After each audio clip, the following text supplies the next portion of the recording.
call the meeting to order, the regular meeting of the North Augusta Board of Zoning Appeals for September 3rd. September 3rd of 2024.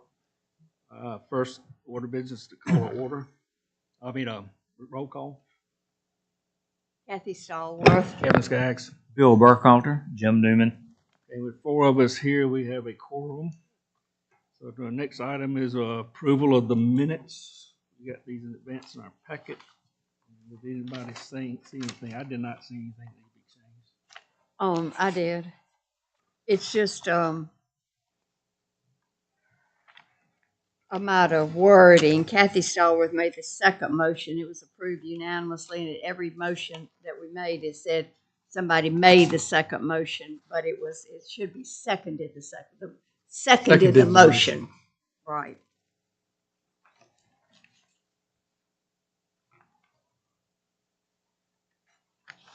Okay. Anything else? Motion to approve the minutes as amended. Move they be approved. Second. Second. Favor say Aye. aye. All right. Minutes are approved. Who made the motion? Bill. Bill. Second. Okay.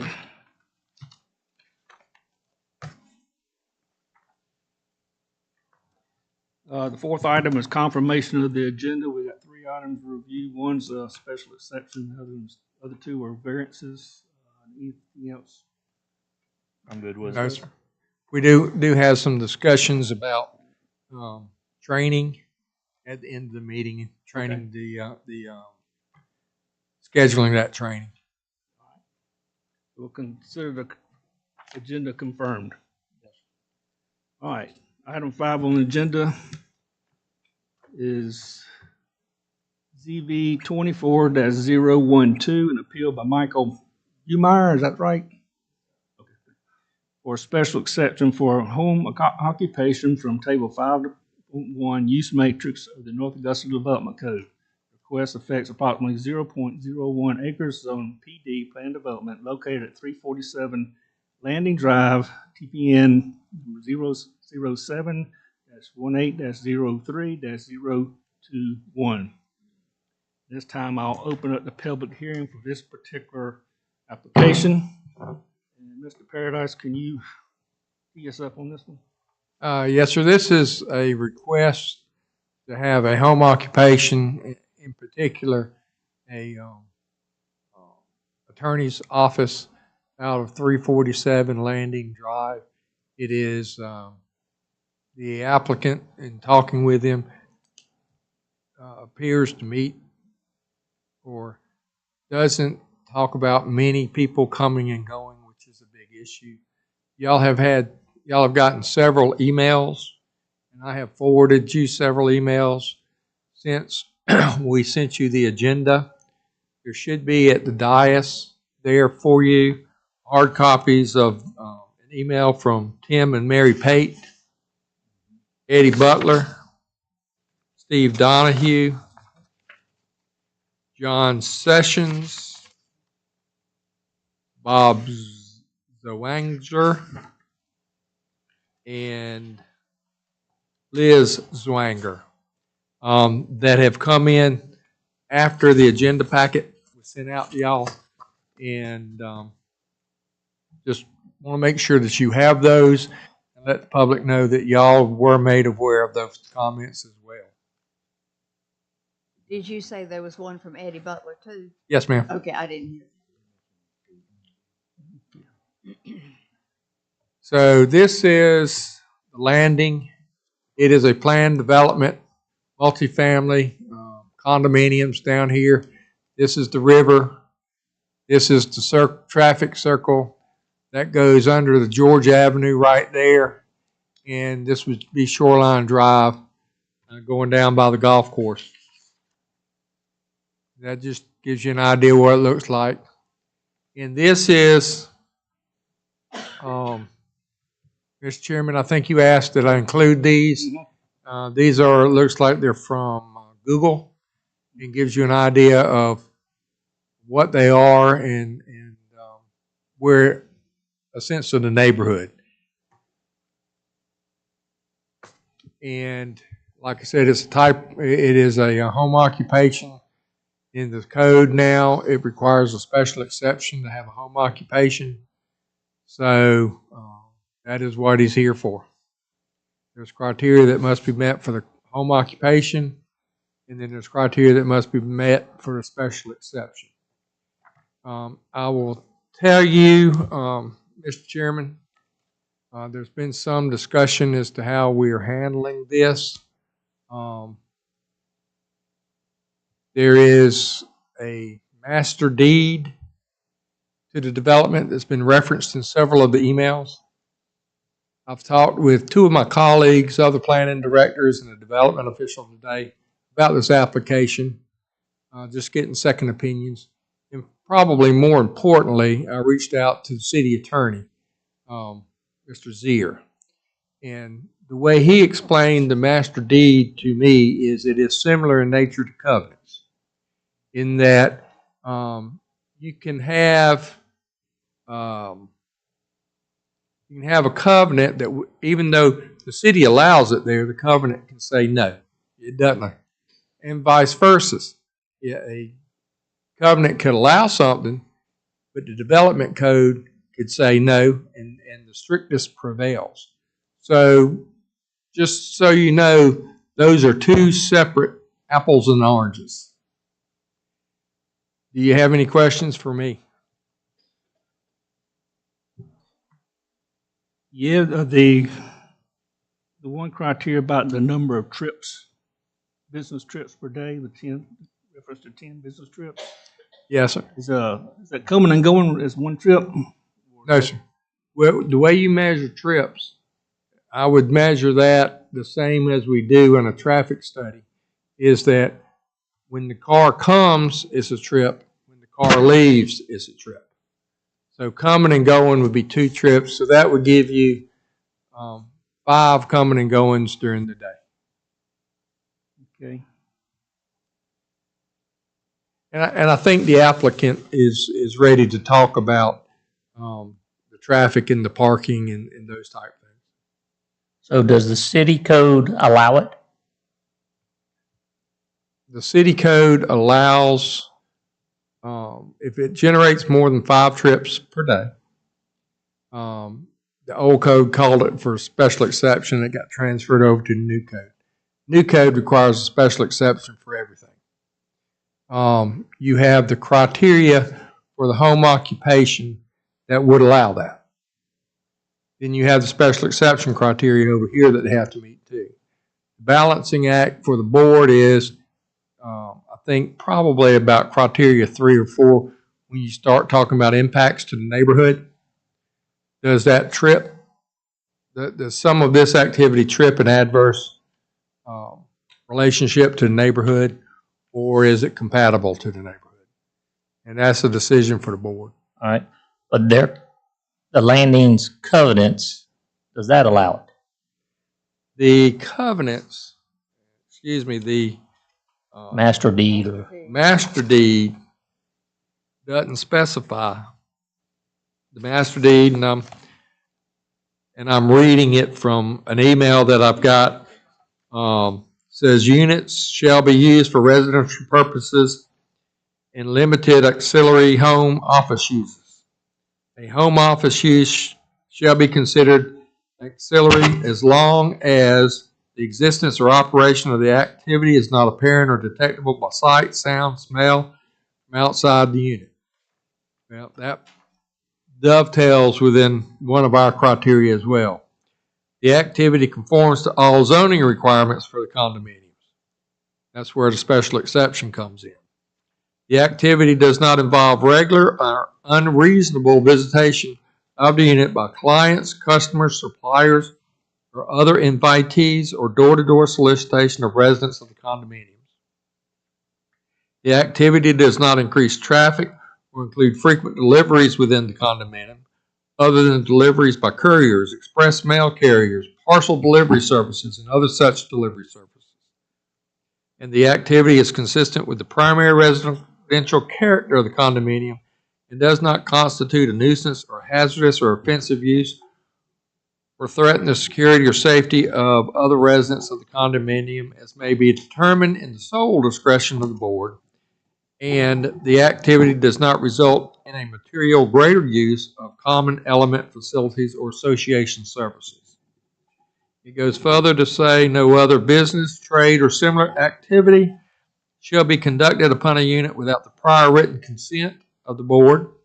The term business and trade as used in this provision shall be construed to have their ordinary, general accepted meanings and shall include without limitation any occupation, work, or activity undertaken on an ongoing basis which involves the provision of services to persons other than the provider's family and for which the provider receives a fee, compensation, or other form of consideration, regardless of whether A, such activity is engaged in full or part-time, and B, such activity is intended to or does generate a profit, and C, a license is required. That's out of the master deed. Okay, thank you.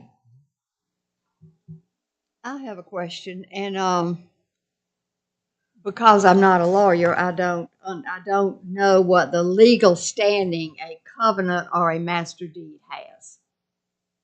For the purpose of the Board of Zoning Appeals ruling, it does not have any standing. It is a separate issue. Talking to Attorney Zier this afternoon. It's over here.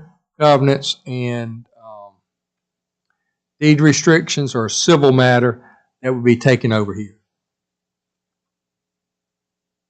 That's as clear as So- mud, okay?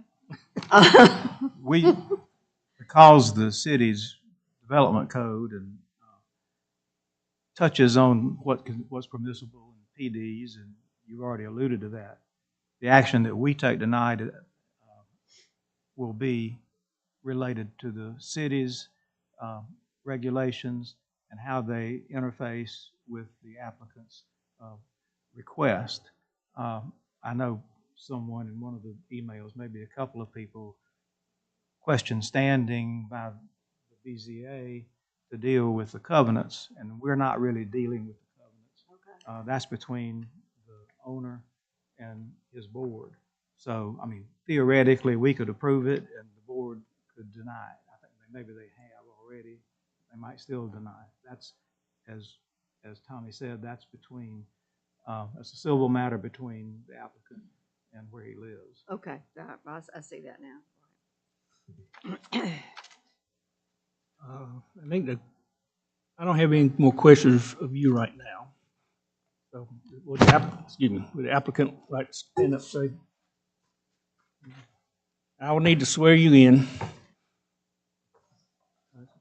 Swear to tell the truth, the whole truth, and nothing but the truth, so help you God. I do, so help me God. Please state your name and address, please. My name is Michael Bumeyer, and my address is 347 Landing Drive, North Augusta, South Carolina. And thank you for allowing me to speak and reviewing my application. I just wanted to give a few remarks about my position and what it is like for me and my wife. We recently relocated here to North Augusta from Charleston after living in Charleston for more than 50 years.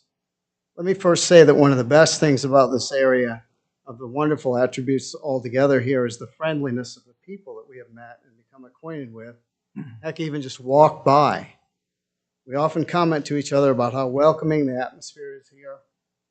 It's a whole lot friendlier than our previous hometown, and we're grateful for this. People wave, they strike up conversations, generally act like they care. We sometimes have to pinch ourselves to be sure we're not imagining it. As a brief background, I wasn't always a practicing attorney. It became a second career for me after over 20 years in various aspects of the automotive industry. I went to law school in 2005 at 43 years of age, and I obtained my law license to practice in South Carolina in 2008. I've been practicing law for the past almost 16 years now, and I've owned my own firm since 2010. My firm has operated in some manner out of an office in my residence since 2011, in continuous compliance with all the business license requirements of the city of Charleston. Moving forward, I anticipate the continuation of my career from this point to scale back and consolidate into a few practice areas until I fully retire in the next 3 to 5 years. I'm here seeking a business license to operate a home occupation-based business in the district down by the river, and I would like everyone to know what this business is expected to consist of. That being said, my firm is a small boutique practice with focus areas based on aspects of tax law, including representation of persons and entities before the IRS, income tax return preparation for individuals and businesses, and prospective tax law advice. I also advise clients seeking limited business formations, mergers, acquisitions, and sales of business interests. Lastly, I help clients with their estate planning needs as well as probate matters involving estate settlement, guardianships, conservatorships, and accept court-appointed representation of persons for mental health and chemical abuse treatments. Historically, and continuing into the future, most all of my client interactions occur virtually, using computer virtual reality conferencing platforms such as Zoom and Microsoft Teams, or by having phone conversations and communicating via email. Also, I have never had any employees or volunteers working for me or my firm, and I am co-owner of my firm with only one other associated attorney who still lives in Charleston, with whom I corroborate and consult with only occasionally via phone or electronic means unless I drive to Charleston, because he's not coming here unless I invite him. And I might. Having moved recently, I don't even have any clients here in North Augusta yet. All of my clients are either local to the Charleston area or situated in other states or countries. With my current clients, the only meetings I would be conducting with them other than virtually would be if I traveled to their location to meet face to face. I don't anticipate any of them traveling to meet me here due to the ease of use of virtual conferencing. But in the unlikely event that that happened, I would anticipate renting a conference room to host the clients and not have them come to my residence office. I have no plans and do not anticipate having any employees or volunteers working with me in the future. It's just me, myself, and I doing the work. There will be no business signage placed anywhere on the property. There will be no changes to the exterior of the property, and there will be virtually no foot or vehicle traffic generated in the area as a result. I'm here attempting to work within the rules set by this municipality regarding operation of a business here. Being the new guy in town, I don't want to cause any issues or create tension, as may have occurred at times in the past with other matters in this vein. I appreciate everyone's position and would like all to know that I am not here to be a disruptor or cause negative changes to the area. We love it too much to do that. I never had any issues in all the years I was practicing out of my house with a business license in Charleston, and can practically guarantee that if I would have just gone about my business and not initiated this process, no one would have noticed that I had a business office in my new residence anyway. But that's not my nature. Besides, being an officer of the court charges me with the duty to strive to always comport with the law. God has a plan for me here. It may not be fully revealed to me yet.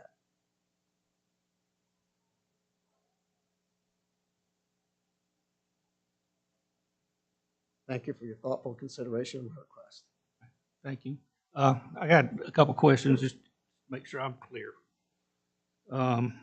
So in the context of number of business trips per day that you're anticipating, it sounds like 0, generally. okay. All your work is virtual. Basically. Like I said, I don't have any clients here. So once you do get clients here, I mean, will they be Well, I coming hope and so. going? And There's no guarantee of that. Yeah. Will it be coming and going? And yeah, I mean, I honestly don't think so, because that's not the nature of my practice. The nature of my practice is when I do tax work for people, I have them upload their documents to a secure portal that I have online. I review them. I prepare the returns, business and personal, whatever it may be. And then I send them the returns through the portal. They review them. They sign electronically. And I've had clients for years that I've never even met in person, all over the United States. that's the way it worked when you were in Charleston. Yes, sir. And the same thing with the hearings. Ever since COVID, most of the hearings that I do now are virtual in court hearings. All the commitment hearings, except for the judicials, we only have to do about once a quarter when people are brought in by the sheriff, under commitment paperwork. I don't see them in person anymore.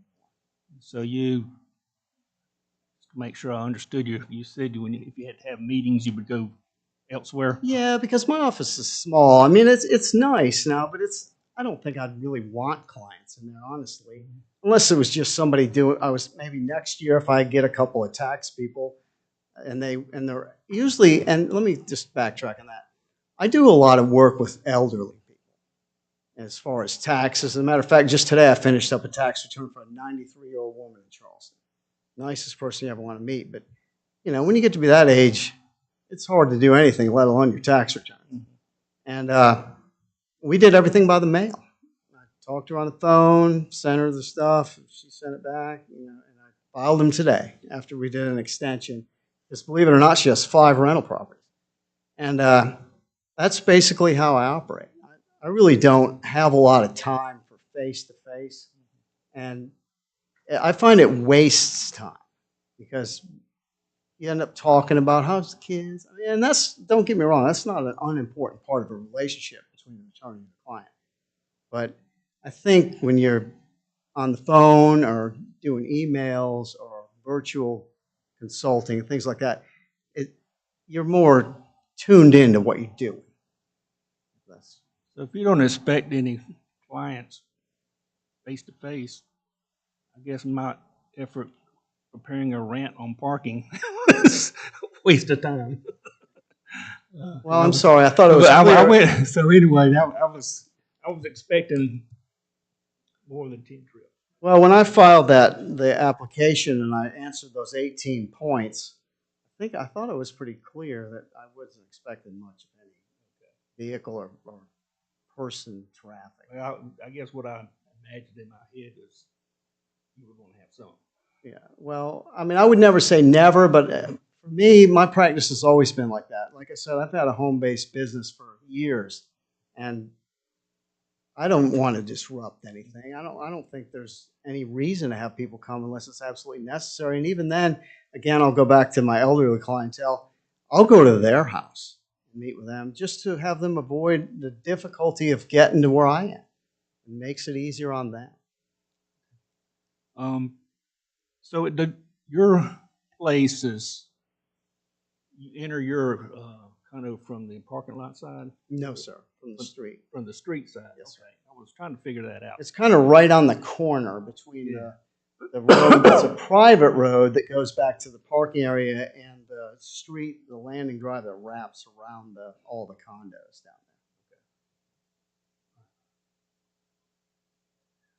there. The only thing is, do we know if there's any other home occupations permitted in that particular condominium? I'm not aware. There may very well be that's that they've been operating in one we don't know about it, or they got a business license, several years back previously. Maybe somebody else can comment on that if they want to. All right. I have a question. So, And I just don't know how it works in the landing. Do you have assigned personal parking places with the condominium, or is it just sort of potluck? that's been kind of hard to figure out, but I think people just park wherever they want, pretty much, because we get people parking all over the place in front of our unit, on the side, and all down the street.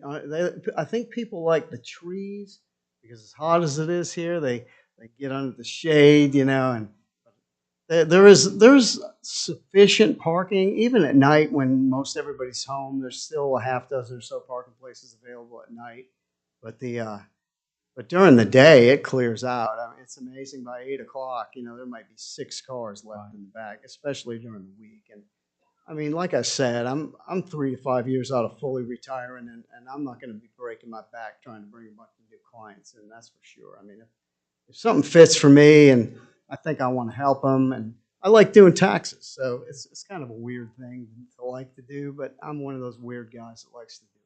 So you think you'll just keep the customers you already have? Is that what you're thinking?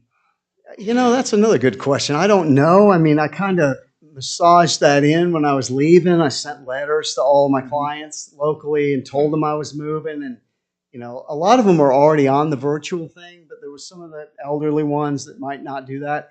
And my wife had a great idea. She said, why don't you just take a week, go down to Charleston, stay there with your law partner, I shouldn't call him partner, shareholder, excuse me, and just go around and do their tax returns and then come back home. And I think that's a great idea, and that's what I'm going to do. I think I'm good for now with questions. You got any more? Okay. All right, Thank you. thank you.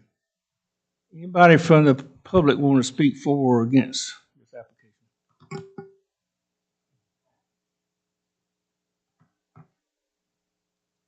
I need to swear you in too. Swear to tell the truth, the whole truth, nothing but the truth, so help you God. I do. And state your name and address, please. My name's Eddie Butler, 508 Front Street, but I happen to be a partner or owner of 11 of the units in the landing. Welcome him to North Augusta. Appreciate his comments. I would agree that during the day, parking is not a big issue as it is at other times. But I would argue that from the beginning, when this project was designed, there wasn't adequate parking. And since that time, we've had a stadium, which at times creates some parking issues, believe it or not. And there's still an undeveloped parcel on the front of this, in the front of the landing that hasn't been developed yet, that will require parking. And I don't understand, what the plans are to accommodate that. So I do think that parking is an issue, and the variance, regardless of what the current applicant chooses to do with the variance, it's my understanding the variance would transfer to the next owner or to the next owner. And my experience has been in zoning.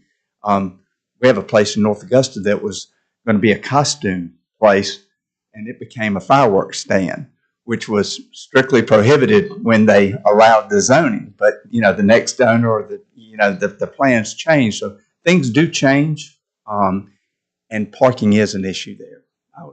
You want to answer his question about? Yes, sir, Mr. Chairman. One of the condition in the staff is in the staff report listed several conditions if it's approved that we would recommend. And one of those is that it not run with the land, which in the case of the fireworks and the costume store, it ran with the land. We would suggest that it run with just the applicant. So when the applicant moves, it dies, so that it can't transfer to another person. So what you're talking about wouldn't be allowed. And I guess in summation, I would say that, obviously I'm not in favor of it, but I do think the board has the ability to attach other criteria to it, and I think it needs to be as stringent as possible. The way the applicant has laid it out sounds great. I mean, it doesn't sound like it would be a huge problem, but we already have a parking issue, and if anything changes for some reason, if the applicant decides to have 2 or 3 employees, if the business grows, that could change the dynamics. So while you're here, let me ask, so there's 48 units, is that right? Correct. How many parking spaces are there? Well, originally there were parking garages, which have not necessarily all been used for parking spaces. So those were counted in what was needed. John, do you know how many? 37. So there's 37 spaces, 48 units, And by street parking is the rest of it. There is no street parking.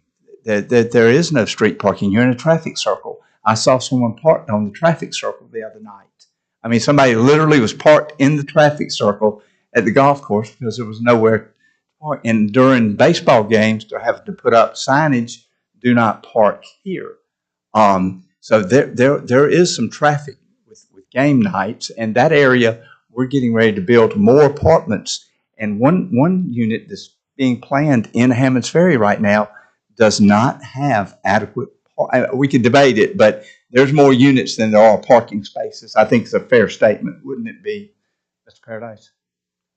All that parking has been accounted for, and there's a master parking agreement, and that was a separate application that's not applicable here. No, I understand, but I think that it's part of a bigger concern when you build facilities and you don't have the proper parking from the onset, any growth can be disruptive. As I understand it, we have 300 more units coming, which has been a positive for the area. And I'm very supportive of that, but you still got to have, parking's got to be accounted for. I rode down there yesterday morning, and it was probably a peak time of everybody being there at the same time. And that was, wow. So I saw maybe 2 open spots just riding through, but everybody else was on the street.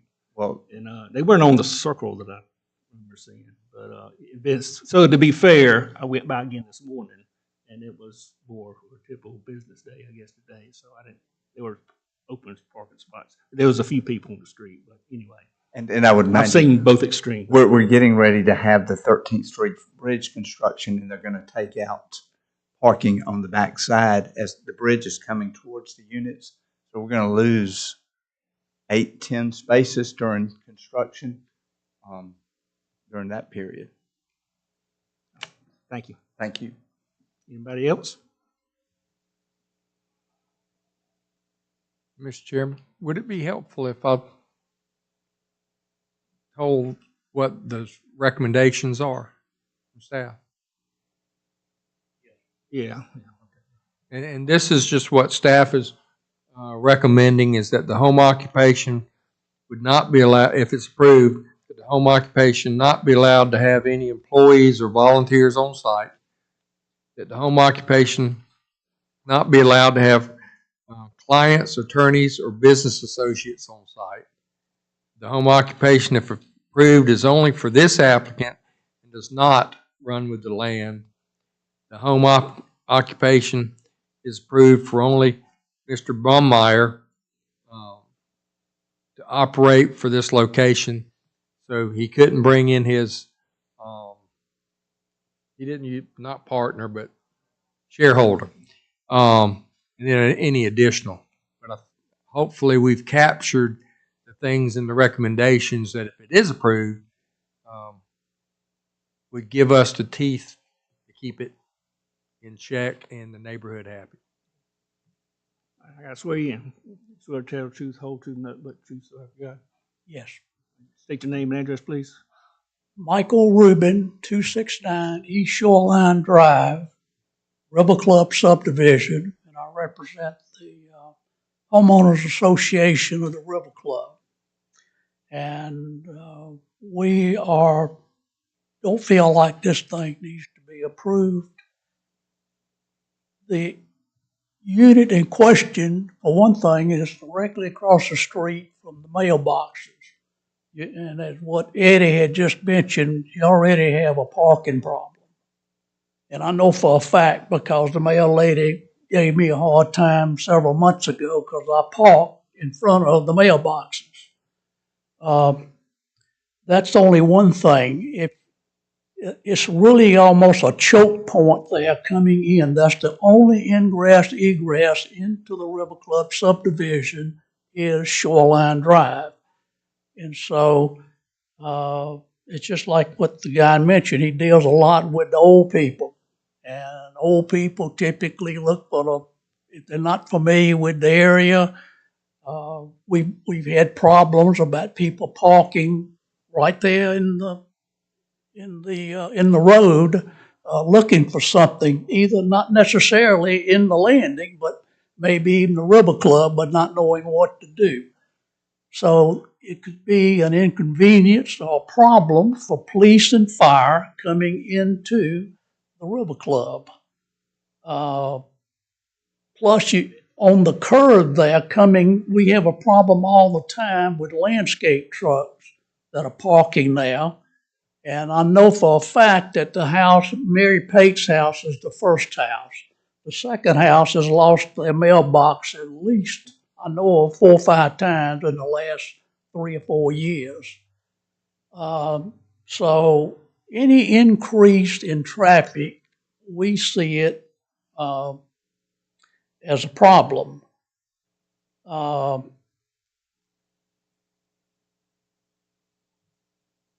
But the thing I think it concerns most of the people we talk to in the River Club is we bought our properties as residential properties, not business properties per se. If this is approved, then the next guy may maybe want to have a one-person accounting service or whatever, or a small business, but every business that starts up, the reason people start a business is they hope to make it grow. And so anybody who says, whoa, I don't want no more business, you got to be careful of anybody that tells you that. And so we feel like that this opens the door for other businesses that are coming in, and we like to see the area remain residential. That's it. Thank you. Thank you. I don't have Yeah. any questions. Anybody else want to speak? Oh.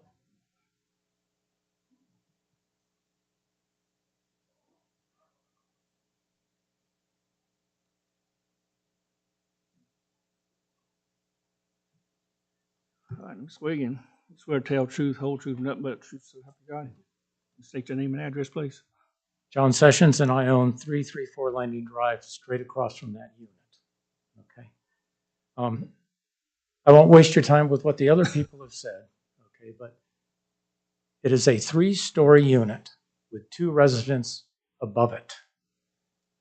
It was built under the NFPA 13R, which is for purely residential. If you allow a business occupation, it throws it into NFPA 13. All of the fire protection, all the sprinklers, the piping in there is PVC piping, will have to be torn out. It'll be torn out all the way to the street to allow proper fire protection in there. Okay. So the units will have to be vacated during the demolition, and that will impact not only him, but the 2 people above him. Okay. That's number 1. Number 2, we have a very good insurance policy right now for strictly residential. The minute you allow a business in there, we will lose that protection and will become more expensive for us. So it's just that you know, because it's a condominium, our insurance policy basically covers from the paint out. So the whole building, all the land, everything is covered under our insurance. So we'd lose all of that and have to start again. Can I ask a question about the fire protection? Sure. So is that sprinkled now? It's sprinkled now. That particular, those particular style units are sprinkled, all 3 floors. And the reason is it's residential, number 1, and there's only 1 egress point out of the top 2 units. The city made us put it in. So if one unit changes to business, is that a It becomes classification? the whole building becomes mixed use. Okay. Just like the bluff out here is mixed use. It's All it takes is sprinkled. one. I guess All it takes is 1. Okay. Okay. So that will make the whole fire protection have to be changed. Just in that one unit. Just that 1 unit. Okay. And just that 1 unit will make our insurance go away. We'll have to start again. It'll be much more expensive. I guess we don't have a feel for how much that would cost. Oh, the fire protection, you're talking 5 or 6 figures. Yeah. Okay. And is that your background in fire protection? Or is it? I've managed a group out at the site. Yeah, I thought I recognized the name. Okay. Yeah. All right. So that's the bottom line. Okay. All right, thank you. Anybody else? I got a quick question for Tommy while they're coming down. Is that take into any consideration that the city looks into by changing an existing code-wise, or is that gonna fall under somebody else? that would be public safety and the building officials' call to make whether or not this tripped, um, reclassifying the entire use. That would be basically the building officials' determination. And it's been a long time since I've been in the fire code, and not familiar if that trips it or not, or if there's some exception in there for small amounts of office use. But that was something that we may need to drill into. If you look under the home occupation, one of the things about in there,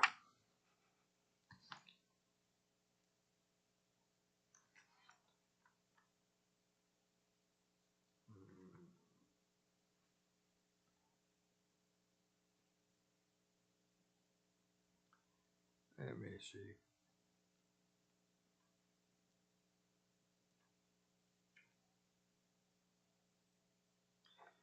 There is something in here about changing the fire rating that would not comply with the home occupation. That's that's number 13, if you use mechanical and electrical equipment.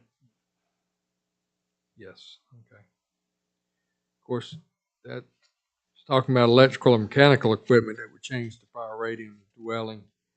But anyway, that's one of the things that is a consideration for the board.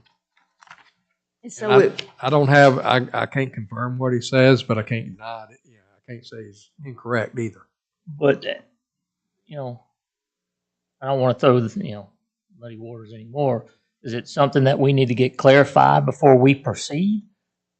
Because I hate to tell him he can have it and then the city says no, or tell him that he can have it and he could, either way we decide. I mean, do we need to try to get a better clarification? And that is certainly something the board could do. The board could continue it until next month and let me run that down. But what I would suggest the board to do is, if you want to do that, there's a lot of people here tonight, and you might want to go ahead and take their comments tonight while they're here. And then, I can research that and bring you back what the building official has to say. So we would start the consideration part of it the next meeting if you tell us. That's quite, that is up to y'all. it looks like to me that there would be some gradient in, the small office versus, a 6-person office using equipment, that kind of thing. I just can't imagine that would, but I'm not in the building industry either, so I don't know. And it has been years since I've been in the NFPA code. And I don't know if there's some exceptions in there or not. So I'm trying to go back to my training. What was the term used for basically requesting more information? Continue it. Continue it. You don't want to table it. You want to continue it. It's, different terminology means different things. I think that's an important answer. So, but anyway, I want to continue on public comments. While we still have Tommy here. So let's go back to the quick question. Maybe somebody can the landing. They talk about, is it the HOA that owns the property and the roads and all that kind of stuff? And I think somewhere basically said the porches and all. So is considered the common area. So where do you draw the line of who's responsible for what? Who's responsible for the fire system then? Well, I got distracted. We need to make sure we talking into our microphones good, but and the speakers as well. I just got reminded. And could you repeat your question for me? With the HOA or the landing owning the common areas, and what I saw, the porches, where does the line drawn of who's going to fix that fire system? Is it going to be the homeowner, like in this case, the applicant and the two people up above him? Or is it going to be the HOA? You're asking a question that's probably civil in nature, that's outside of my purview, but I would ponder to guess condominiums, they own paint to paint. Fire sprinkler systems are between the floors. Okay. So I would think it would go back on the condo association and not the individual tenants. But that is not binding. I don't know. That's correct. But that's the way I would look at it, just generically. I noticed that in the staff analysis, it says in number 13, the use of electrical or mechanical equipment that would change the fire rating and create visible or audible interference in radio or television receivers or cause fluctuations in line voltage outside the dwelling. That doesn't sound like the kind of things that are being mentioned in the applicant's plans. He's talking about using his computer and his printer, and that's pretty ordinary. I'm just throwing that out. Yes. But That's that's in the- just designating it as a business now instead of a residence. That changes the, No, this says in home occupations under the. I'm talking about the NFPA codes is what we're going Well, to do. That's why we need more expertise from, I guess, the authority having jurisdiction. Yes, so there's some of that. And then to be quite candid, you also have the insurance carriers who have authority of jurisdiction whether to cover it too. It was, so while we're considering the consulting advice, it's the ADA question too. There was some comments made about whether ramps have to be, ADA compliance now, if you change it to a business. If the city would not require that. ADA is a federal law. It is enforced through federal and civil. And I would not see the need, since he does not have people coming, if he does not have people coming and going, that would not be necessary.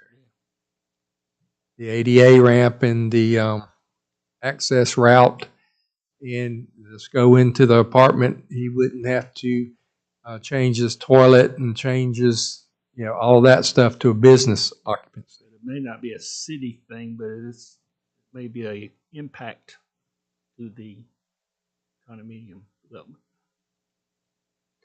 Or If they have to start complying with ADA requirements for that particular unit, building a ramp. But if he doesn't well, comply, the condominium itself probably should be complying with the ADA as far as accessible sidewalks, accessibility But the throughout. argument is if you call it a business now. Yep. It's no longer a residence, it's a business. I think that's part of it. Okay. One of the letters that came from I think the president of the COA indicated that there are some exclusions or exceptions to some of that for the residential. And there may very well be. Any more comments from the public? Okay, I'm sorry. You swear to tell the truth, the whole truth, nothing but the truth, so help you God. I do. State your name and address, please. I'm Paula Bell. I live at 451 East Shoreline Drive in the River Club. I'm the president of the HOA. Michael Rubin that talked earlier, he's our treasurer. When we first heard about this, I decided to send an email to the entire association, just letting them know about the meeting tonight and just, if they had any comments or questions to send, the email. I received several emails back, stating that they objected this happening. We didn't know everything that Michael stated today, so things are a little bit different, about maybe not having clients there. Another point that a lot of people in the River Club didn't like is if he's allowed to have a sign outside, stating his business. I think if it's passed, possibly a 2 foot by 2 foot sign, but we To be honest, we still really don't want that. We want it to look like a neighborhood. We don't want it to look like a business. I thought it was pretty impressive. I don't know how many emails you get from the public, but I estimated you got about 17 just on this particular case, which to me that seems pretty high. So that shows how passionate we are about this. Of course, we welcome him to North Augusta. We want him to succeed, but you know, we feel like he could probably suit better renting, you know, a place around in a business community instead of in a residential community. And actually, these are the pictures that I sent y'all to show you to get to his property. There's two ways he could get to his property. I would think that the way he got to his property is he comes through River Club entrance and he takes a right here. And where he comes in, the people on this side will have to come on East Shoreline Drive. And there's almost like three curves there. When you come in our entrance, then you got this curve right here to the right. And then you also have another curve right after that. That's a very dangerous area, to be honest with you.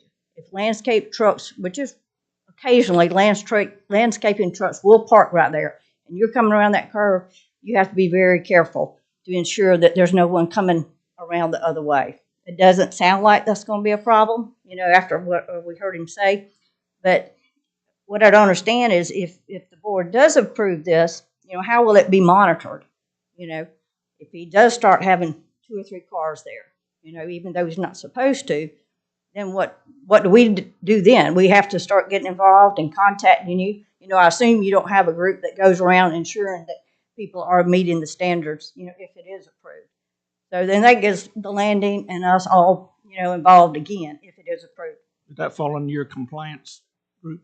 It would. We have code enforcement officers, but something like this, we don't know what cars are there. You know, they've got 2 people for the whole city. So we don't know what cars are supposed to be there and what cars are not. So if something were to happen and we start having problems down there, it would probably be initiated by one of the neighbors bringing it to our attention, to be quite candid. And then our code enforcement people would move forward with that. And if it violates the conditions, they can take, you know, we could take enforcement action, or you know, special exceptions can be revoked by the Board of Zoning Appeals as well. So there is reason for the applicant, not only that because he's a member of the court, but there is certainly business reasons that the applicant would want to comply with all of the conditions and not get into turmoil with the city and possibly lose his right if it was approved. Just a couple more last comments. I thought I heard you state earlier that the strictest prevails, whether it's the covenant or the code, right? And I can't speak for the landing covenants. I think I did read the landing covenants, what you read earlier. But the River Club covenants does state no business, you know, and our board's already discussed it, and we would have disapproved it immediately, you know. We don't want that in our community. We want it to be homes. We don't want it to be businesses. Like Mickey said, you know, that's the way we purchased it. So, and I would hope if that ever came to the River Club and we voted on it, that our covenants would prevail over that, like you stated earlier. That's, as I stated earlier, that's apples and oranges. If the city could approve it, they could deny it or they could approve it. If it is approved, the HOA could still, if it's against your covenant, say, no, we're not going to allow it. And then that is a civil issue that y'all would need to take to court, the correct court, wherever that's at, to get adjudicated. Okay. Well, just to make sure you understand, I live in the River Club. Our covenants are different than the landing. I'm just speaking because of Shoreline Drive. And to be honest, you know, we really don't have a dog in this, in the landing. It's just East Shoreline is what our main concern is, and the signage, which the sign would be able to be seen, you know, every time we entered our neighborhood. Okay. That's all I had. Thank you. Anybody else?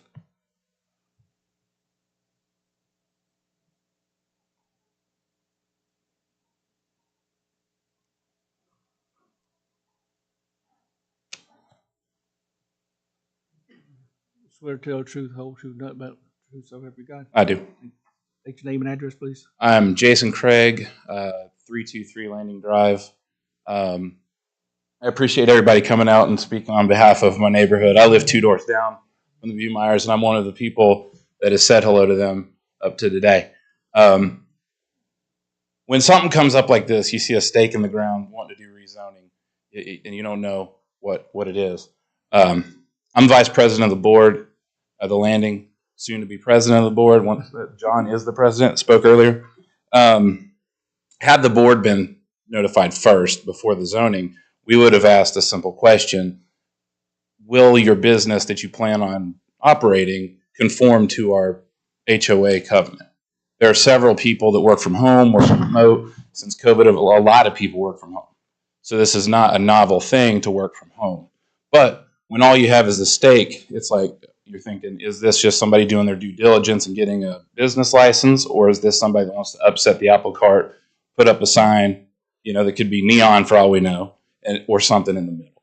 And so really the biggest thing for us is, does the plan conform to the rules already? Do we need to change the rules? Do we need to change the fire suppression? Do we need to do all these things? Or is this as simple as somebody working from home? And I think that that's the thing. If the board had been notified first, that would have been the question that we would have asked. And if it's appropriate, that's the question I'd like to ask tonight, Mr. Bumeyer, is that would his plan, as he stated, contradict our covenant under our HOA? So that's all I have. Thank you. Thank you. Anybody else want to speak? And I will ask the applicant, do you want to answer any of the questions you heard, or? Well, I can tell you the reason why I didn't get in touch with the board is because we kept asking and asking and asking. Yeah, thank you. Is that better? We kept asking and asking and asking the HOA manager for the board members' information and never got it. I mean, she'll tell you that. She was the one doing it. I couldn't get involved in it because HOA issues just drive me nuts anyway. But I can assure the people in the Landing of what I said is that I'm scaling back my business. I don't want to cause any trouble. I just want to basically have a home office. But the law requires somebody that runs a business out of their house for profit to pay taxes, license fees, and all that stuff. Most people, maybe they don't know it, or maybe they don't care, or whatever, but they just do their business. And like I said, I probably could have done the same thing. But I know that's not the right way to do it. And when you don't do things the right way, they always come back to haunt you. So that's why I did this. And I would have happily gotten in touch with the board had I known how to do that. But there was no one that was forthcoming with that information, and I didn't have the opportunity to do it beforehand. And I would have thought, too, that, my door's right there. When you walk by the sign, all you got to do is come knock on my door. I'm not hiding from anybody. I would have been happy to answer anyone's questions at any time. And I'm the new guy, so, again, I'm just here trying to do the right thing. So I'll ask a question then. From what I'm hearing, it will look like somebody that's just working remotely. Yeah, nobody's going to even see my business. So, I've never had a sign. I'll never have a sign. But it changed the business license. It's a business license associated with that unit. And the fact you have that business license at that location, to me, is the question: what impact does that have on the complex itself? And that's a valid question. I don't know as far as fire suppression. I think Ms. Stallworth had a valid point. I think there's got to be carve-outs and exceptions for businesses. Maybe so. Because I can see if you're in there cooking food all day, you might need more fire suppression. But if you're on your computer all day, what would be the point? Nobody in their right mind would request an upgrade for something like that. And as far as the rest of it, it just doesn't, I think it's such a small impact. And I would be happy to have it not run with the land or anything like that, because I'm not gonna sell my house and say, oh gee, I got a business license. You can go and start a catering business here now. I mean, I'm just not about that. Again, I said it earlier in my remarks, 3 to 5 years and I'm probably done anyway. And it's just, to me, my business is small and it's really cost prohibitive for me to go and rent a, $1,000 a month office somewhere and not really use it for anything other than what I would use at my house. It's so basic. It's not even fun. So I'll ask this for the previous question. If after we're done here, let's just assume the board approves it, you go back to the board of directors, is that what it's called? And make sure you're good with them. And I guess in your case, it might be a stronger argument saying, hey, you got the backing of the city.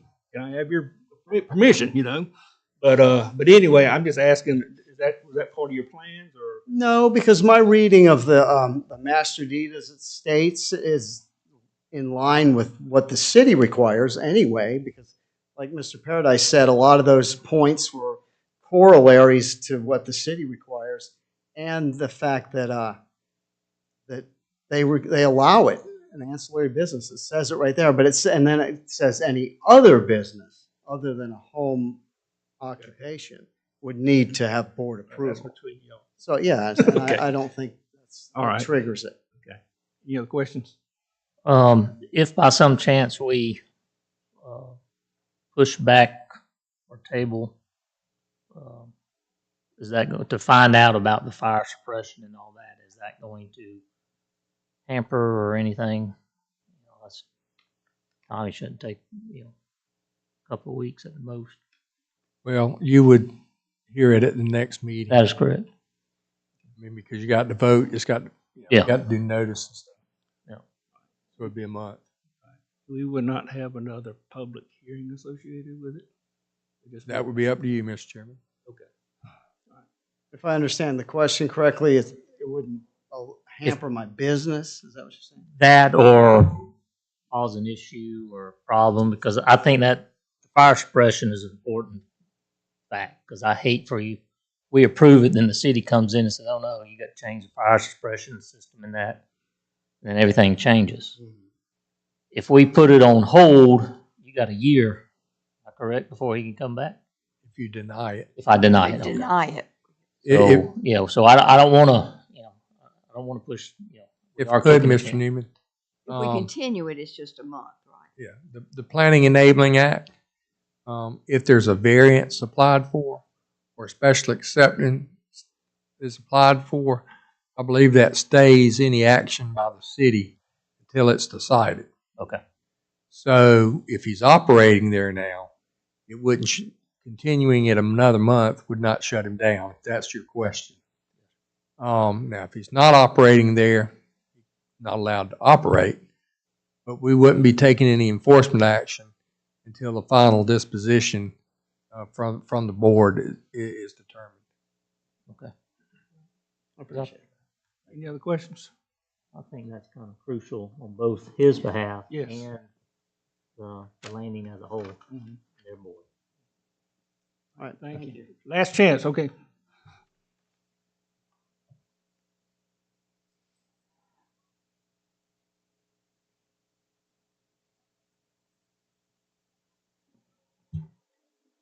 Swear to tell the truth, whole truth, nothing but the truth, so help you God. All right. State My your name and is Lark Sessions, and we own 334 Landing Drive. And my husband spoke earlier. I've also been on the board of directors for the landing.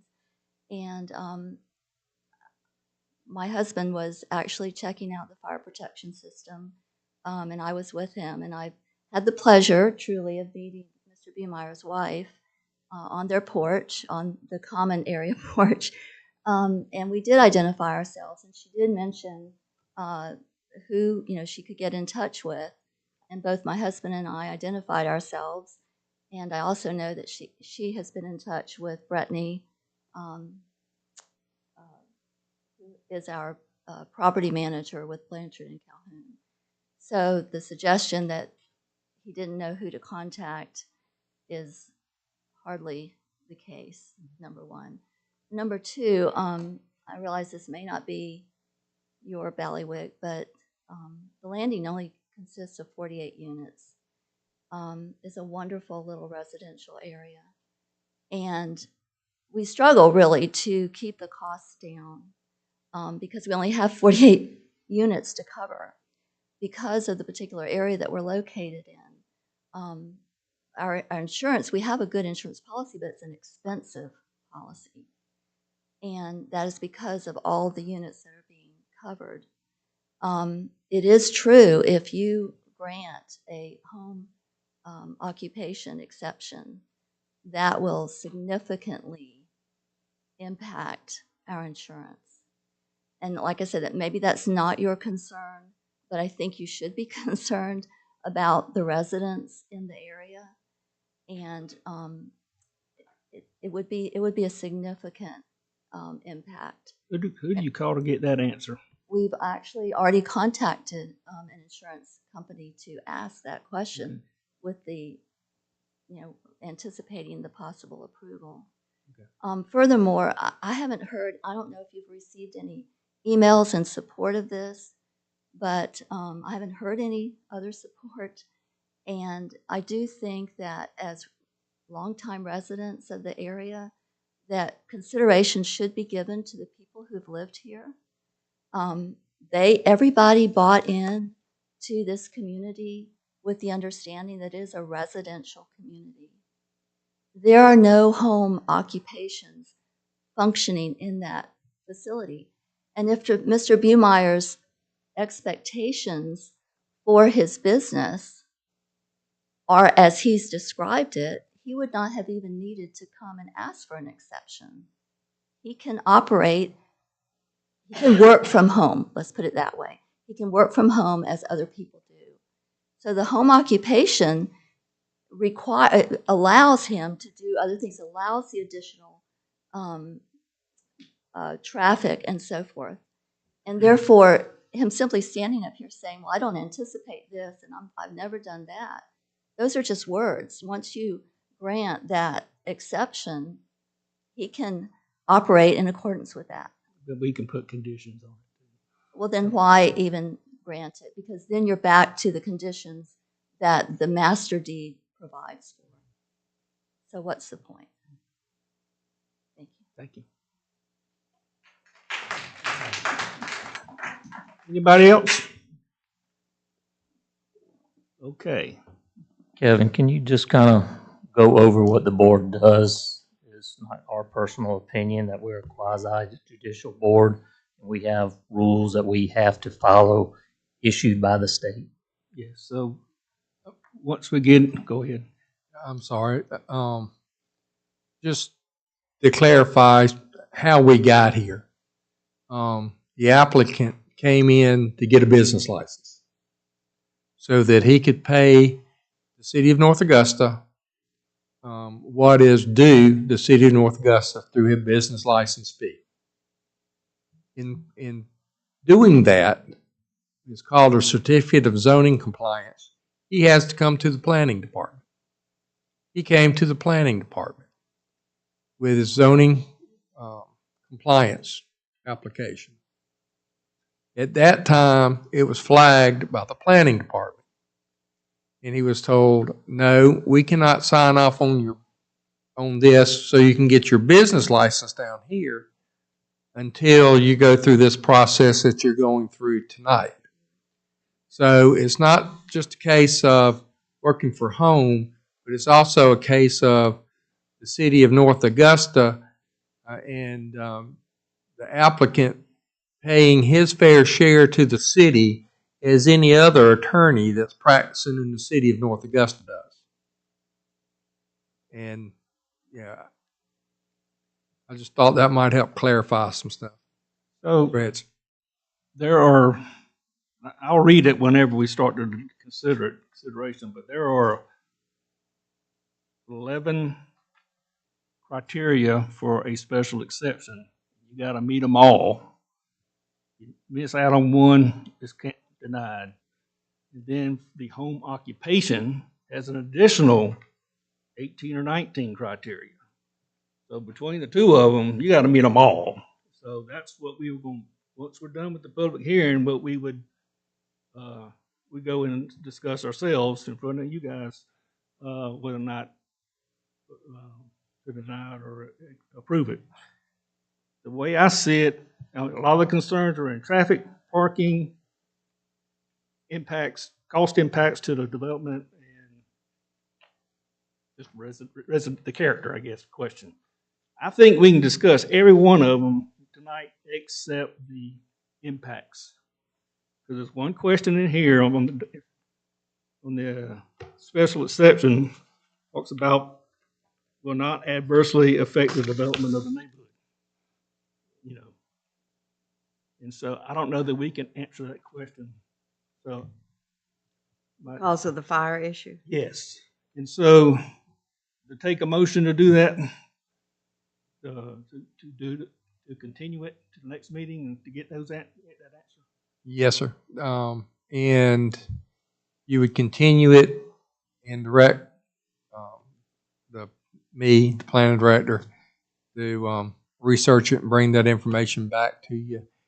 Something else you may want to request is ask, I'll get it out in a minute, if there's any other home occupations that's been issued in the landing. I don't know if you think that would be a germane issue or not. In But the that's landing? in the This landing. session said there wasn't. I don't know what. But And you confirm that. is there some that Yeah. the board may not be aware of that's operating there? Right. You know, So- the new code, when the code changed, that's the exact reason. The special exception was put in so the public would have, and the neighbors would have an opportunity to speak. Previously, home occupations, like the applicant said in Charleston, they just signed off on it. And nobody ever knows that it's operating there. So, can I make a motion or recommendation that we continue this in a continuation, get answers from the planning director to fire protection impacts, if we approve the variance, approve the exception, insurance impacts, if we approve the exception. Still like an ADA opinion, impacts, potential impacts. Did I miss anything? Home, that's a home, and it confirm the other home occupation licenses.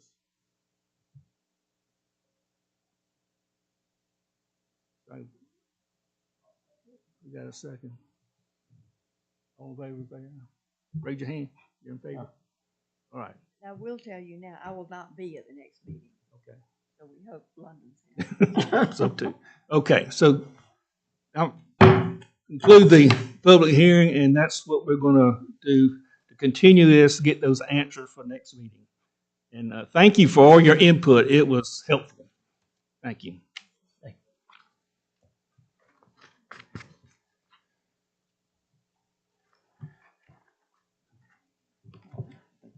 Yeah, Mr. Chairman, do you want to take a comfort break? Huh? Comfort break? Oh, No. okay. Take 5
All right, we'll get back started up.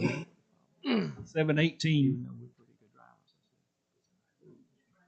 Next item on the agenda is ZV 24-013, an appeal by Todd Davis for a variance from the maximum building height from section 5.3, accessory uses and structures, and table 5.2, accessory use locations and standards of the North Augusta Development Code. The request affects approximately 0.17 acres on R5, mixed residential located at 529 Pershing Drive, TPN number 007-09-17-026. And now I'll start the public hearing for this variance application. And Mr. Paradise, can you tee us up? Yes, sir, Mr. Chairman. This one should be much simpler and more what y'all are used to.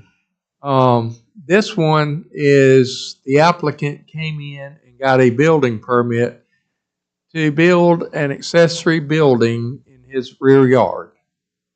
Well, one of the things that was done in the review process is making sure that the accessory building is not allowed to be taller than the primary building.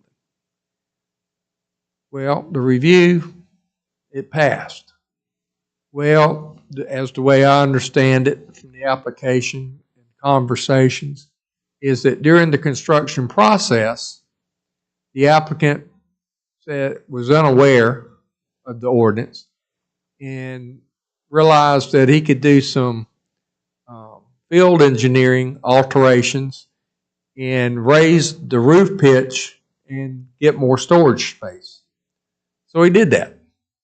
And when the building inspector came along, they said, "You've messed up, stop work, go see planning."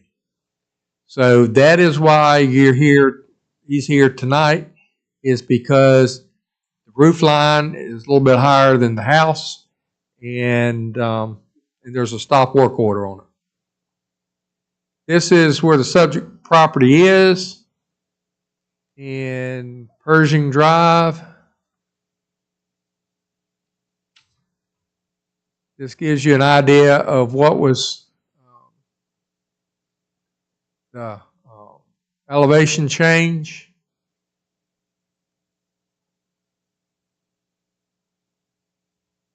And this is photographed the front of the house. You can see how it fits in there.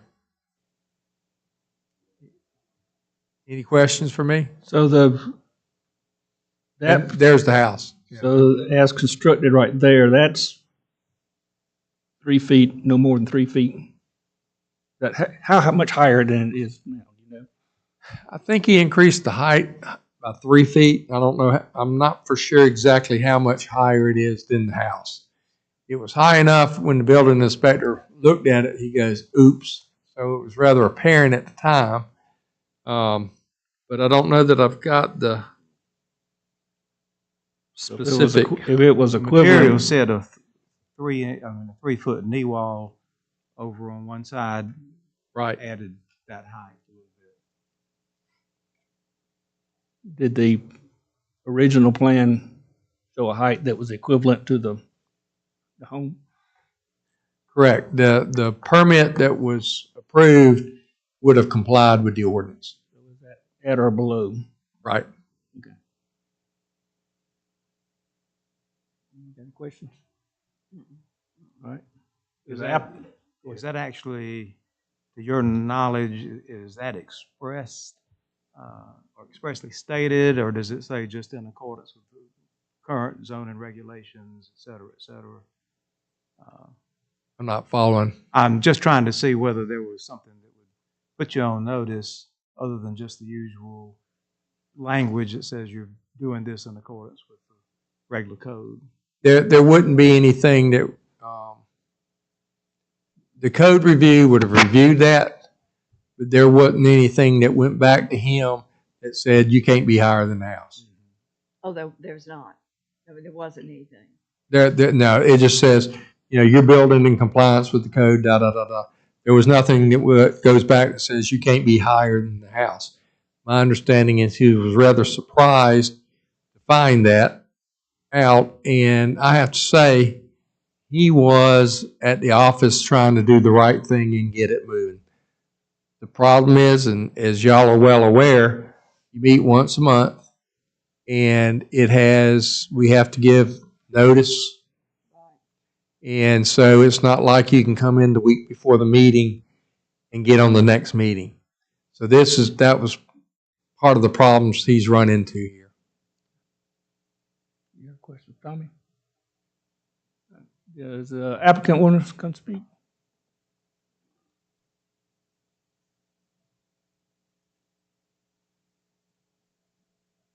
Swear y'all in? Both of you, do you swear to tell truth, whole truth, nothing but truth, and so help you God? I do.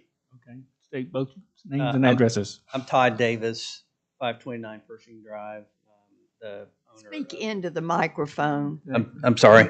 Todd Davis, 529 Pershing Drive. I'm the owner of the property. I'm Mark Boyd. I'm the builder that caught this mistake. I'll speak to it just real quickly. It was an accessory structure. There was a garage there that was really termite infested, and it was right on the property line. It was not in compliance with the offsets of the property lines or anything. It had kind of been grandfathered in. So he came to me, and it was just to take that down, build something better. So we put this building within the correct offsets. I tried to cover all of the bases with everything. And then you can see it was a hand drawing. So we were kind of just shooting from the hip a little bit on this bill without an architectural plan. So nothing, like he said, nothing was really mentioned about the height. So we did a 3-foot knee wall just to kind of give it a little attic loft space for storage. And then they came in and they said, uh-oh, you got a problem. And I said, whatever we got to do, we'll fix it. I'd prefer not to take the roof off and drop it, but we're at your mercy. So any grace would be appreciated. I don't have any other questions. Y'all have any questions? I do. In the one picture, Tommy, just probably. Y'all plan on taking that crepe myrtle down that hides it? No. Okay. You go back one picture, there's a crepe myrtle from the street that hides right there. Yeah. Hides on the left that There's hides. actually a big holly tree behind the crepe myrtle that Okay. will not come down either. And looks to be in the structure on the lot next to it. Is that house higher than the house in front? Because it looks kind of tall if you can see it through the trees. I'm not sure. I've never noticed it being higher than the other, but maybe. I'm sure. The elevation back there of the ground, the fall is towards the street. So the elevation back there is a little bit higher. So even if you were at the same place, it could potentially be a little bit taller than the house from the back of it because it inclines a couple of feet. But yeah, we're actually taller than the crown of the house. There was a chimney taken off of the main house at some point. If the chimney were still there, we probably wouldn't be higher. But that's where we are. How long have you owned this property? I think about 3 years now. I'm just wondering, about the time frame for the garage. You tore the old one down, which is probably good. Yes, ma'am. Any other questions? No, sir. All right, thank you. Thank you. Anybody else want to speak for or against this request? Okay, we'll close the public hearing on this one. Oh, I'm sorry, I didn't see it. Come, I'll open it back up.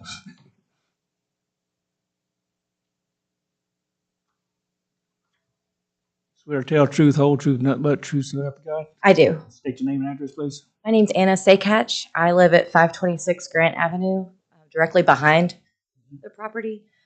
My whole thing is I am just wondering if this is going to create like a statute of limitations or whatever I'm trying to say, where different apartments can be built that are this high in the area, or if it'll stay. Like, is everybody else going to be able to build stuff this high even though it was an accident? Well, we have a condition that's proposed that says apply to this property only. Don't we usually have that? Yes, sir. And this one would run with the land, obviously. But each application stands and falls on its own. Does that answer your question? So no. Yeah, each applicant has to meet and you'll hear in a minute as they go through the criteria, each applicant has to meet that criteria. Just because the fellow beside you got a variance, it may help you get a variance, but it doesn't ensure you get a variance. And I say that in that it fits in the neighborhood, and a board sitting there listening to it may be more inclined to grant it. But no, it's not it doesn't change the rules for the neighborhood. Rules are still in effect, and each applicant has to meet all the criteria. Okay. The code's still still the same. Okay. Okay. That's all. A variance is, these are the rules, and this is why in this particular case, I should not have to comply with it. And everybody that comes in has to make that argument. Okay. So the ordinance doesn't change. All right. I think that is all. All right. Thank you. Thank you. Anybody else? Wait.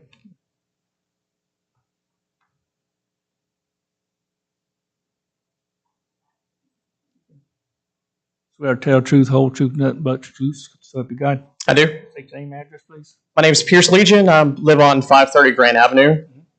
You guys kind of mentioned the trees. I'm glad to hear that the trees will be staying in place. It is significantly higher than most of the structures in that immediate area. It's mostly just one-story, single-family homes at this point. So my concern when I first saw it go up was kind of privacy. Is there anything in the code that could be written in to say that this structure is strictly used for storage as they're planning? The main house on that property was used as an Airbnb at one point. I don't know if it still is, but just had concerns about that additional back structure becoming either short-term or long-term rental. Didn't want to see that happen. That's considered an accessory structure, is that what it's? Accessory apartments are permitted, I believe this is zoned R5, so apartments in and of itself is permitted in the R5, but accessory apartments are permitted by right or conditionally in the R5 zoning district. So yes, I don't know what the plans are for this. My understanding is it's not intended to be an apartment, but unless there are certain conditions put on it saying otherwise, it could be converted to an apartment by right. Or do you have to?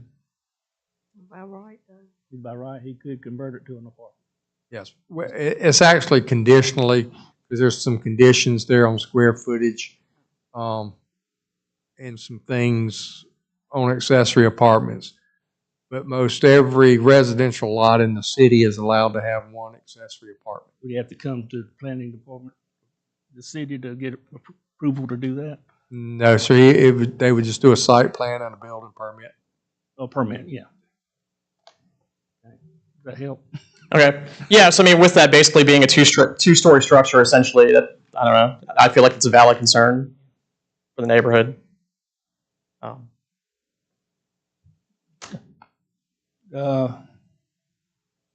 Okay, you done? Okay. Yep. Thank you. Tommy, can we put a condition on saying non-livable or not? You could certainly put a condition that it could only be used for storage or something. Part of that, the difficulty in that, to be honest, is tracking. You put that condition on there tonight, 5 years from now, I'm gone. They get a building permit, or I'm here.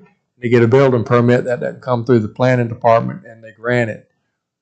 And then also, the tracking, we're gone, and unless you just have the institutional memory, it could be missed.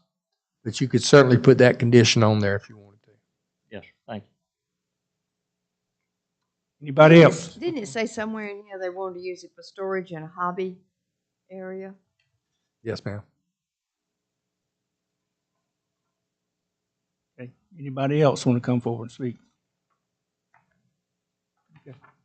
All right, I close the public hearing on this particular application. And now we'll enter the consideration phase, and I'm going to read the requirements for a variance, and this also applies to the next application for the Laurel Lakes application also, so I want to listen to it. Okay. Per North Augusta Development Code 17.5.1, the Board of Zoning Appeals shall hear and decide appeals for variances from the requirements of Article 4 zoning districts established and Article 9 signs when strict application of the regulations will result in unnecessary hardship. And practical difficulties or unnecessary hardships would result from carrying out the strict letter of this chapter. The BZA shall have the power to vary or modify any of the regulations or provisions of this chapter relating to the use, construction, or alteration of buildings or structures or the use of land, so the spirit of the chapter shall be observed, public safety and welfare secured, and substantial justice done. A variance may be granted in an individual case of unnecessary hardship if the Board of Zoning Appeals makes and explains in writing all of the following. And there's 10 of them. Number 1, an unnecessary hardship exists. Number 2, there are extraordinary and exceptional conditions pertaining to the particular piece of property. Number 3, the conditions do not generally apply to other property in the vicinity.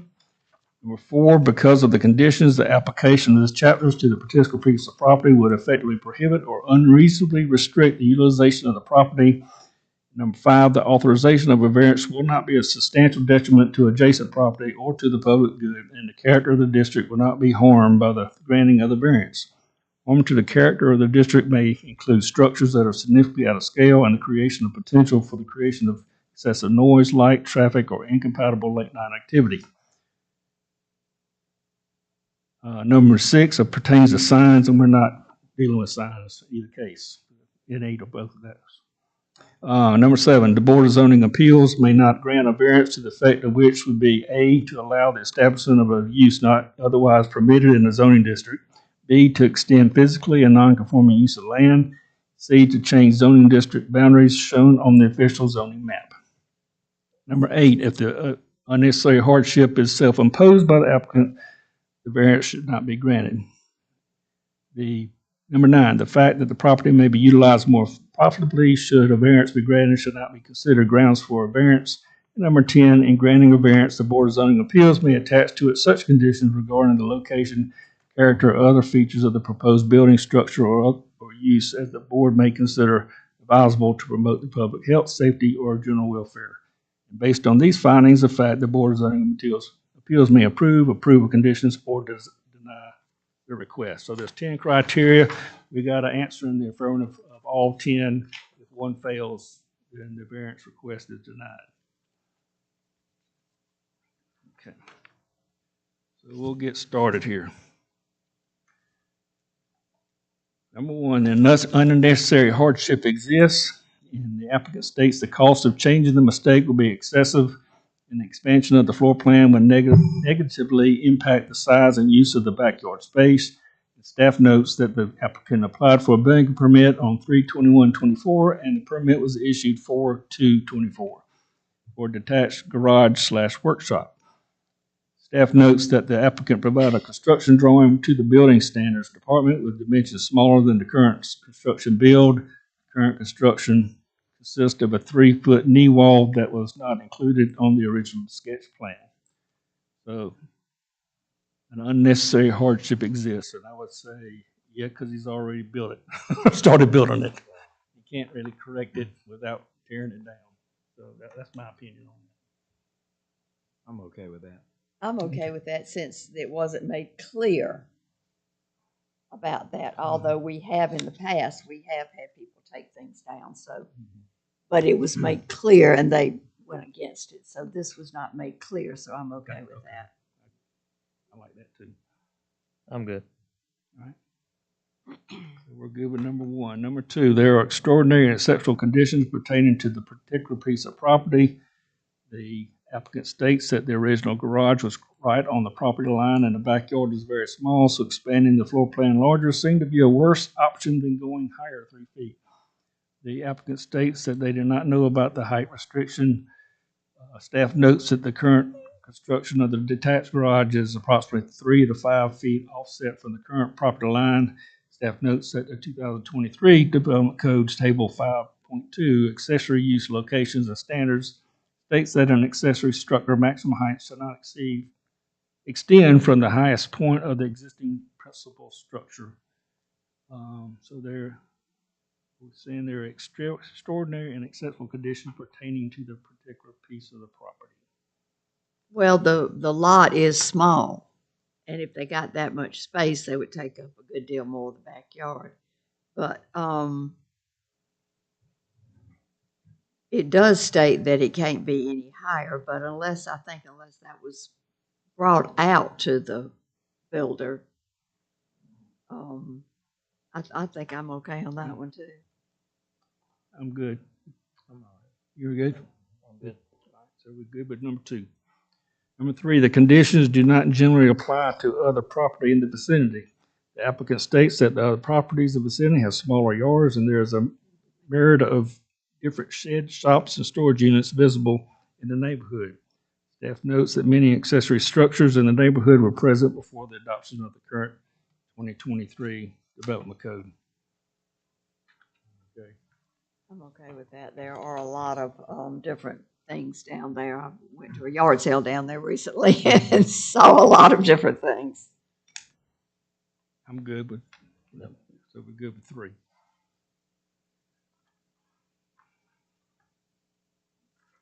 Page numbers, right? Okay. Number 4, because of the conditions, the application of this chapter to the particular piece of property would effectively prohibit or unreasonably restrict the utilization of the property.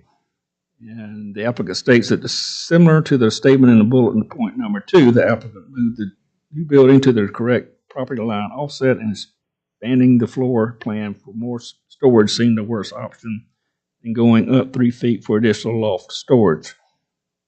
The applicant states that they do not know about any height restrictions, and the applicant states that they truly felt they were making the best decision for the space in the neighborhood. Staff notes that the current configuration of accessory structure setbacks conforms with the 2023 Development Code guidelines. What do we think about number 4? I think they were trying to do the right thing and made a good faith mistake. Good? Yeah. Good, Jim? Good, Kathy? Yeah, I'm okay with that. I'm good too. All right, we'll go with number 4. Number 5, the authorization of a variance will not be substantial detriment to the adjacent property or to the public good, and the character of the district will not be harmed by the granting of the variance. Harm to the character of the district may include structures that are significantly out of scale and the creation or potential for the creation of excessive noise, light, traffic, or incompatible late-night activity. The applicant states that they feel strongly that the structure that was started has greatly improved the look and appeal of the property and enhances the neighborhood with zero negative effect. Staff notes that the proposed use does not impact the health or safety of the public.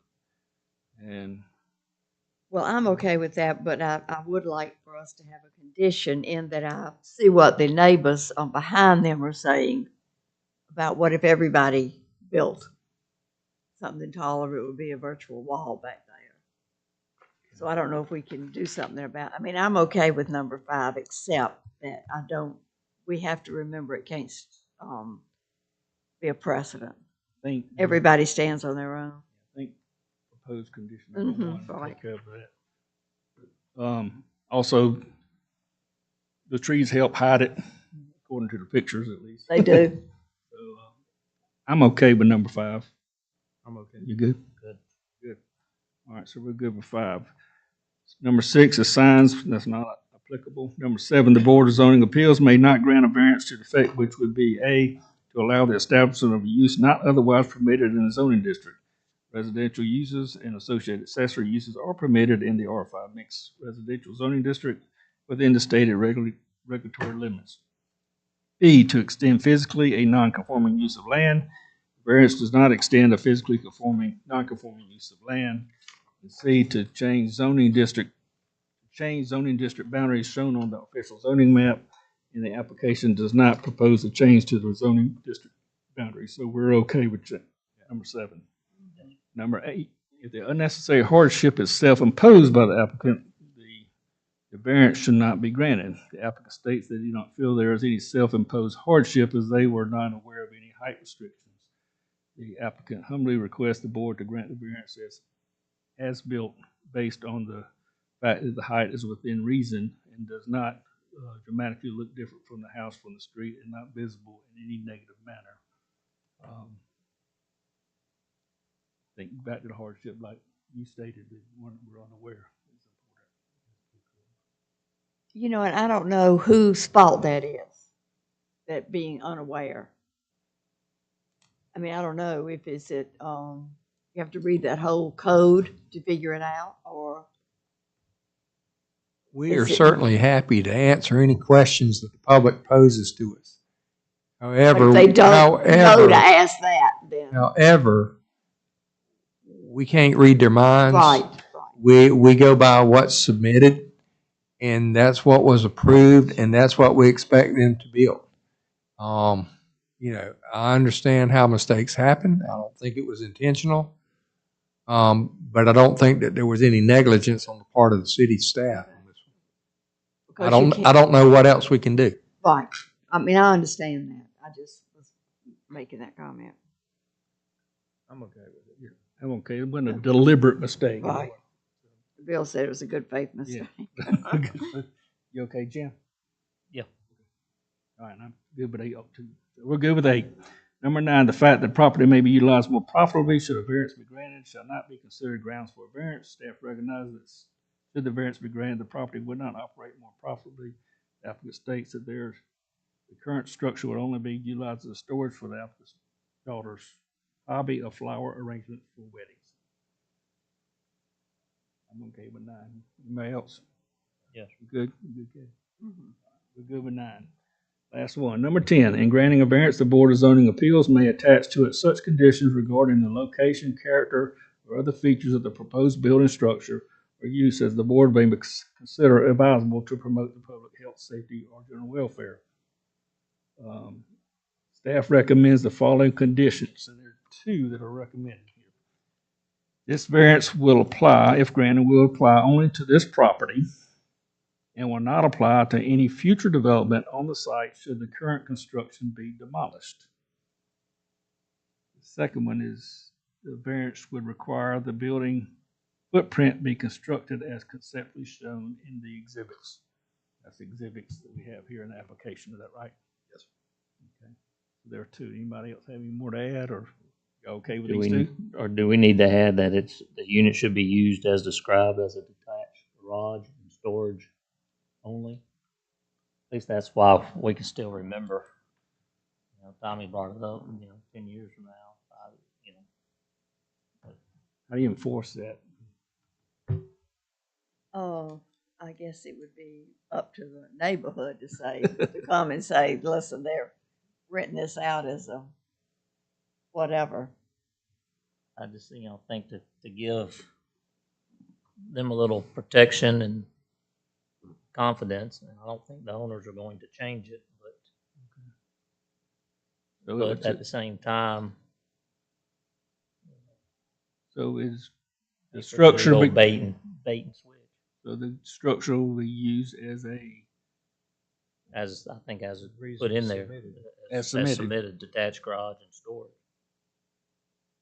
You okay with that? All right, you okay using that? I am, yes. That's all right. So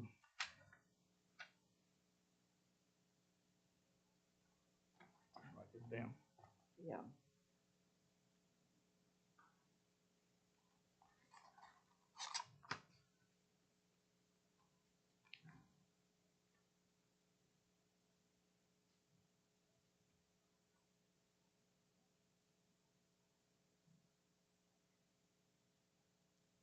Okay.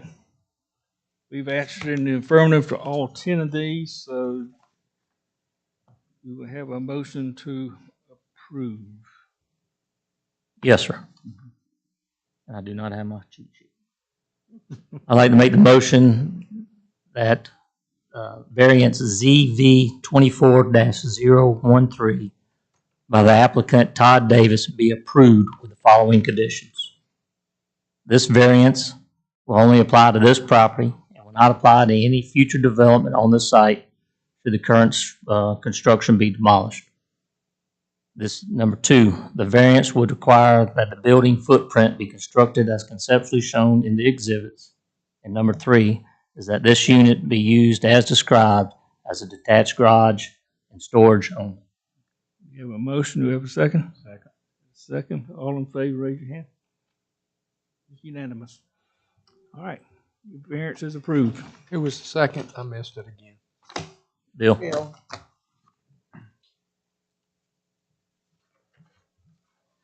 Last one. Thanks for hanging with us. I thought the last group was supposed to bring dinner or something. Our third application is item number 7 on the agenda. ZV 24-010, an appeal by Hoyt and Berini. Is that a pronunciation? Okay. For a variance from the maximum front setback of section 4.12.8.1 thoroughfare commercial zoning district of the North Augusta Development Code. The request affects portions of approximately 36.053 acres and approximately 2.43 acres zone UD urban development, Aiken County, located at 381 Laurel Lake Drive and 210 Twin Hills Road, EPN number 010-16-01-001 and 010-15-01-002. Variance is contingent upon the annexation of the parcels to the city of North Augusta with the zoning designation of TC Thoroughfare Commercial. This time I'll open up the public hearing for this application, and Mr. Tommy is up, please. Yes, sir. This is something that y'all are fairly familiar with the thoroughfare commercial. These 2 parcels are subject to annexation, and normally with the scheme, and they're running consecutive or concurrently or together with the annexation and the variance request. And typically when we do that, city council meets the night before. But they took a holiday last night and we didn't have city council. So we don't have their indication. So we go forward with anticipating that if it is annexed, staff's suggestion or recommendation is thoroughfare commercial. That is what the applicant is wanting. And so he's going to have an 80-foot maximum building setback. This is going to be for a freight terminal, tractor trailer, warehousing, transfer and storage type thing. And he wants to extend that further than, I think it's Twin Lakes, this road right here. He wants to be further than 80 feet from this road. This is where the front will be. And I don't remember offhand what that number is. He'll have that for you. But in any case,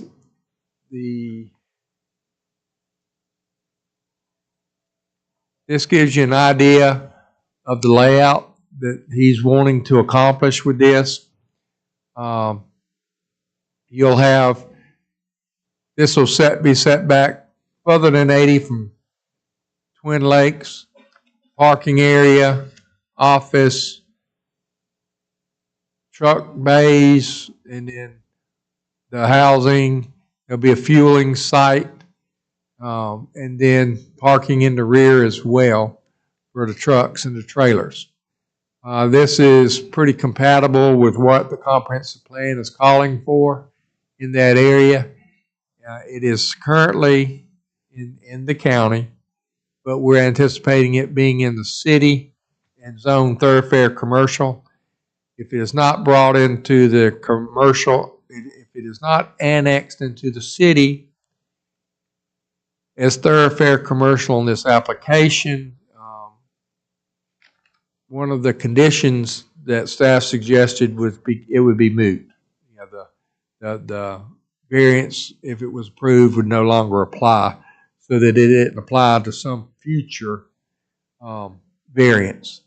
It's just like the gentleman was talking about earlier, not having it run with the land, but run with the application. This, I believe, the issue before you tonight is very straightforward. Something that y'all have heard before. It is, did it meet the criteria to be back more than 80 feet? It's not, should this be zoned thoroughfare commercial? It's not, should this be annexed into the city? It's not, should this be this particular use? The question before y'all is very specific in that it is the variance request for the 80 feet. Any questions for me? So where's 80 feet at? Just I'll let the applicant show you okay. that. All right. So you're saying they want to go from 80 feet to 180 feet? I believe. Or we need the applicant. Yeah, come on now. Better tell the truth, whole truth, nothing but truth, so help you God. I do. State your name and address, please. Yep. Cam Sessions, 835 Forest Drive, Charleston, South Carolina, 29492. Thank you. Yep. Help us out. Yeah, no problem. Yeah, so to answer your first question, the 80-foot line is, it's hard to, you got the power pointer? Yep. Is it Red button. Red button, okay. That's the 80-foot line right there. Dash line? Yep, that dash line. Okay. Yep, that's the 80-foot line. And we're requesting to go from 80 feet to approximately 400 feet. That's the front face of the building right there. And that would be 400 feet from the Twin Hills Road right away. so it looks to be like the back of the property of the Doolittle property and the Lopez rental. Yep, that's pretty close to where it's at. So that 80 foot is the distance from the parking line to the front of the building or the parking lot? Yeah, it's an 80-foot offset of the Twin Hills Road right-of-way, which runs north to south, 80 feet left and right to that line right here. So that's the current 80 feet. And the building will have to be there, not so you have to put like per the ordinance stating that the building would need to be all the way pushed up on that frontage road. So this is needed to put the parking lot in front. Well, I can go through kind of like what we consider our extraordinary conditions and the reason why our building is set back further that way. Mr. Tommy, do you have the topo from the application? Yep, there we go. So I'll start by explaining our site. Obviously, it has a small portion of frontage along Twin Hills Road right there, but we're also going to be adjoining the Doolittle parcel just to the north. So our frontage gains width there. So we're proposing an access along that road. You can two access along that road, obviously, and you can see here that our site. This is 2-foot contours, but across the site there's about 40-50 feet of grade change across the site. There's a kind of a ridge along the center of the site, and it kind of slopes to each side.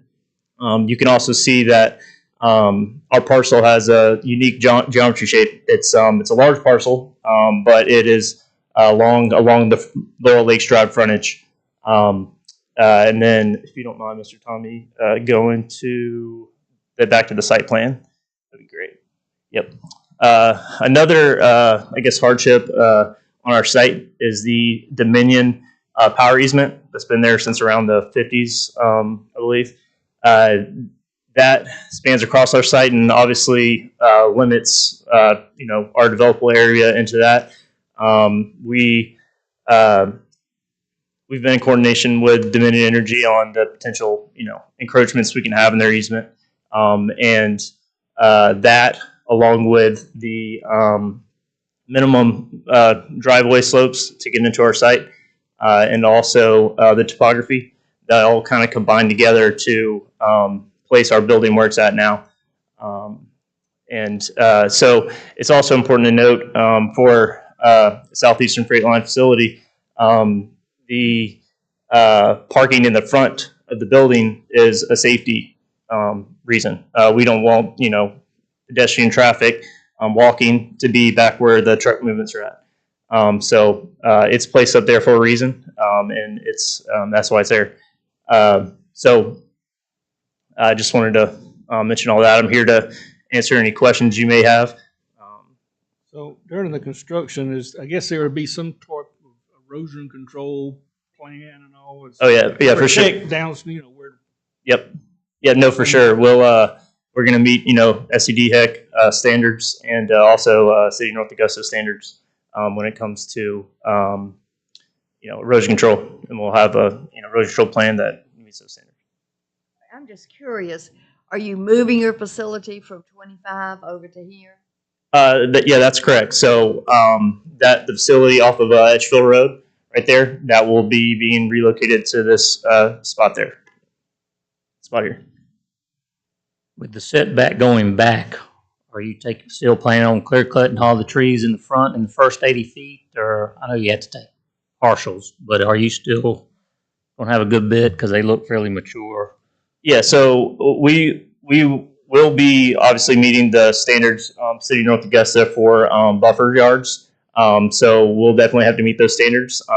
We will disturb and obviously remove what we need to build the site while also maintaining those standards. But just clearing trees for the sake of it in the frontage, it'll be just based on if it was needed for the facility in future, obviously.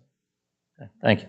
I have a question. I notice it says 75 dock doors, and you'll pardon my naivete, I just don't know that much about freight terminals. But I do know that several people who live in residences on Laurel Lake Drive have been concerned. They say that an existing fuel terminal causes big tanker trucks sometimes to be parked way down Laurel Lake Drive, and that's the only access to their subdivision, so it blocks their way. And my question is, how many tractor-trailer trucks would be normally coming in and out just on an hourly basis during the time that people living in the residential part are going to be needing access to get to their neighborhood? Yeah, so we see what everyone else sees in regards to the stacking in the center of the median, obviously on Laurel Lake Drives. That's something that obviously is our neighbors, and it's not something that our facility would ever intend to do or on daily operation. Our facility operates. Once they come in off of Twin Hills Road, they turn into our site. There's not going to be stacking. They're going to be going through. And coming out. So that stacking concern, we see what they're referring to for sure, but not going to contribute to that in any way. But to answer your question, I know that we're not a high volume facility. Like I said, the 75 dock doors is obviously what we're proposing, and there's a facility that's about half this size right off of Edgefield Road where, obviously he's going to be coming here. So, traffic from that potentially countering, negating, over here. But as far as the exact number, that's Kyle Hoyt. He's also with me. I might ask him to join in and, so I don't go incorrect information. Swear to tell the truth, whole truth, nothing but truth, so help you God. I do. Okay, state your name and address, please. Kyle Hoyt, 396 Evian Way, Mount Pleasant, South Carolina. So regarding the total number of trips in an hour, okay, I do have to put out a little bit of a disclaimer that we have a traffic study that's underway with the city. Our traffic consultant has been working out the specific use potentially to use within the ITE trip generation manual. So I'm going to speak to actual use. The ITE trip generation manual does not necessarily categorize our facility accurately. We've done studies at several Southeastern Freight Line facilities to make sure we can represent true data at facilities. So just roughly speaking, a 75 door terminal will produce about 0.6 peak hour trips in relation to the number of doors. So in the peak hour for a 75 door facility, we might be looking at 75 times 0.6, maybe 50 trips per hour. About 50% of these are heavy vehicle, and about 50% of these are personal vehicle. So of those total trips, about half would be heavy vehicle, and that's both in and out. So I know a lot of the neighbors are here tonight. We are not a high volume user. In fact, most of our peak hour trips are outside of the peak hour. We're in logistics. We want to move freight. We don't want to put freight on the road when there's heavy traffic. The morning hours, 7 to 9, everybody's getting to work. That's not when our trucks are moving out. Same with the PM, when everybody's trying to come home from work. We are an off-peak user. So it's a lot of dock doors. It's hard, when we come present these. It looks like a lot of truck doors, but these trucks, oftentimes, if you can picture this facility full of freight, you got a trailer at each door. These days, it's no longer just the big trailer. It's the smaller trailers, maybe hooked up as one big trailer. So you have 75 dock doors, but 2 of those may be one trip. Those are dispatched over several hours. They return in the same fashion. So as far as trucks, that's approximate numbers. And we are doing a study. It may reflect something, slightly different based on the final coordination in the ITE numbers, but that's what our studies show. That's true. So what is considered your peak times? So it's generally just following in the AM. So it's generally, we'll peak after the peak. So it's like a very gentle, so we'll have employees show up, the dock workers show up. They'll move the freight onto the trailers. Then once the freight is moved onto the trailers, that's when the truck drivers show up. They hop in their truck and they're off making their deliveries. Once they're empty, make their pickups, they come back in a similar fashion. See, generally later in the afternoon or later in the evening, avoiding that kind of 4 to 6 p.m. Peak hour. And did I understand you correctly? The movement of your vehicles would not join into the stacking that's happening now? So I'll address that too. That's in the middle, okay. Yep. So we, like Cam said, we see the same activity from the neighbors. That is not going to be us. We want to be good neighbors. Part of the study may show extending a 3-lane section across our site. We don't think that's absolutely necessary based on the data, but we're fully prepared to install whatever traffic mitigation is specific to our use. If a center island or center lane is continued down to our site, we will not be blocking their vehicles in and out of their neighborhood. Cam touched on it. This is Southeastern Freight Line trucks, Southeastern Freight Line drivers. I'm sure they're up near the street. It's a whole mix of different folks. This is a controlled business. It's all RFID. Trucks pull up to the gate to get free access into the site. So we won't be contributing at all to the current problem that we noticed as well. So you mentioned about relocating what's on Highway 1. It's on the west 25. side of 25. Oh, okay. So what's the number of dock doors on that one?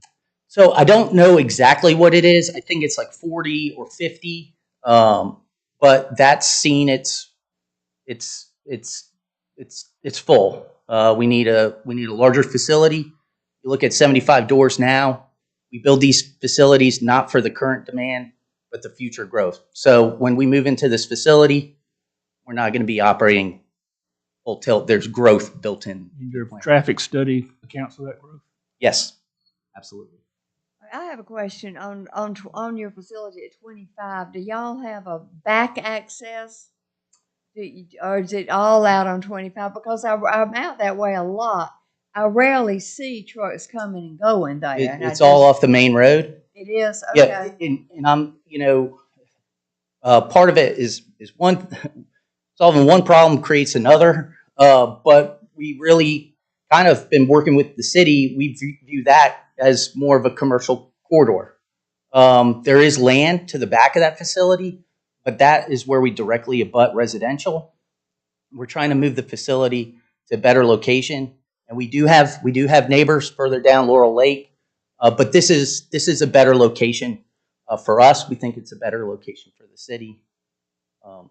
Well, I was out there yesterday. I did go look at your property, and I'll tell you, I was turning left in, from Laurel Lake, and I nearly got hit by a car coming from I don't know where they were coming from, but they were coming from Laurel Lakes. I don't know if they were in the subdivision, but they were coming up that hill. There's that little rise there. And now your truckers are up much higher than I am.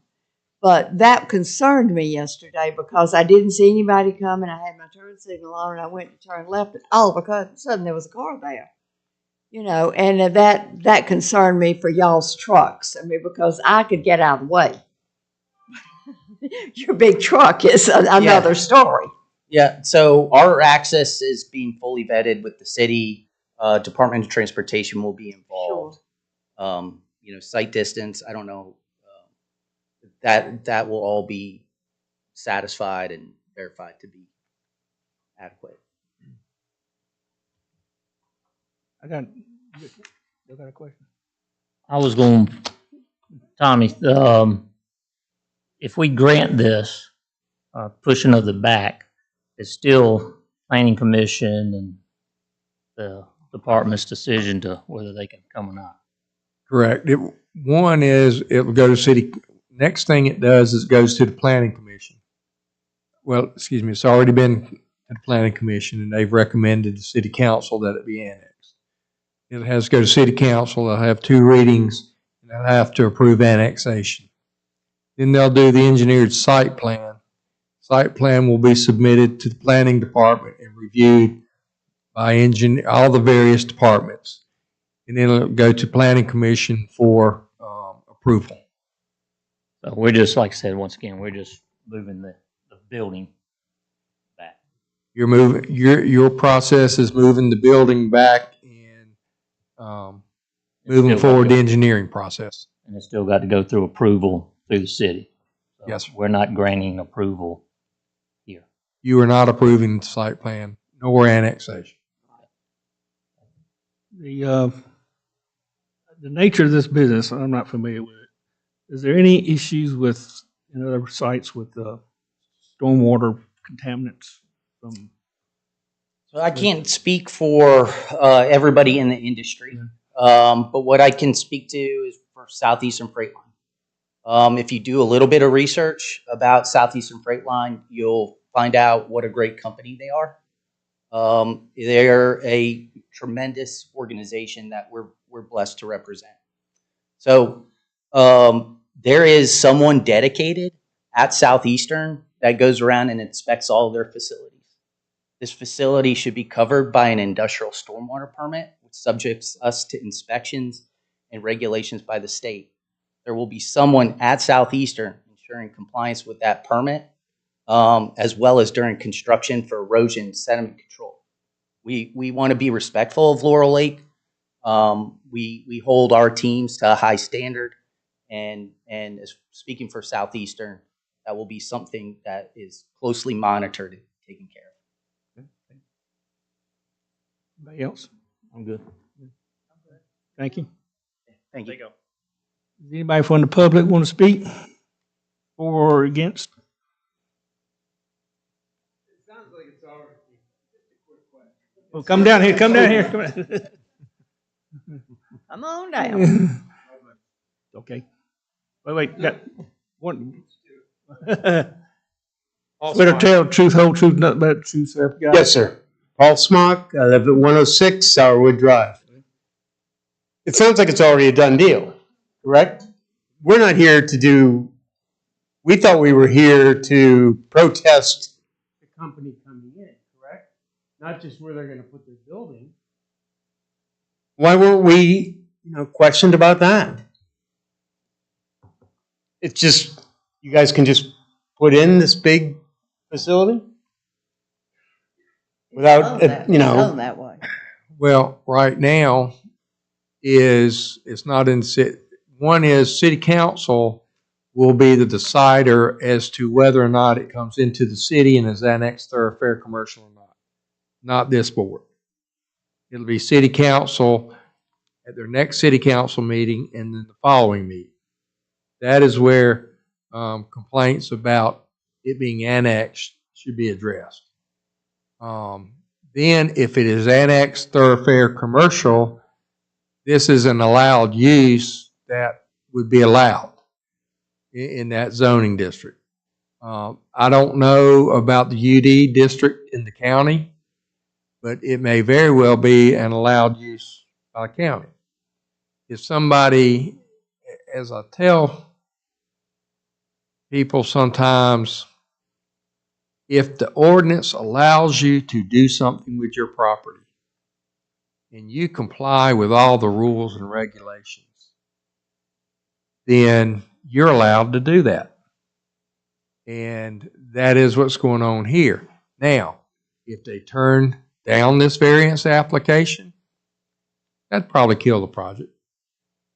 But the only thing that they're hearing tonight is, or, you know, maybe the engineer comes back and figures out how to slide it up. I don't know.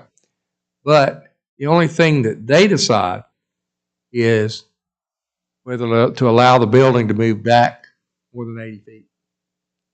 But do we have a chance to address the issue of building the facility at some time in this process? The building of the facility, no.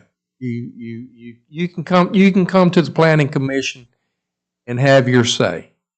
However, the city council will zone the property. If it is an allowed use in that zoning district, and they come to the planning commission and they meet the requirements of the development code for that development, then the planning commission is bound to approve it. It cannot deny an application just because the surrounding people don't want it. You heard earlier tonight the gentleman talk about the fireworks conversion.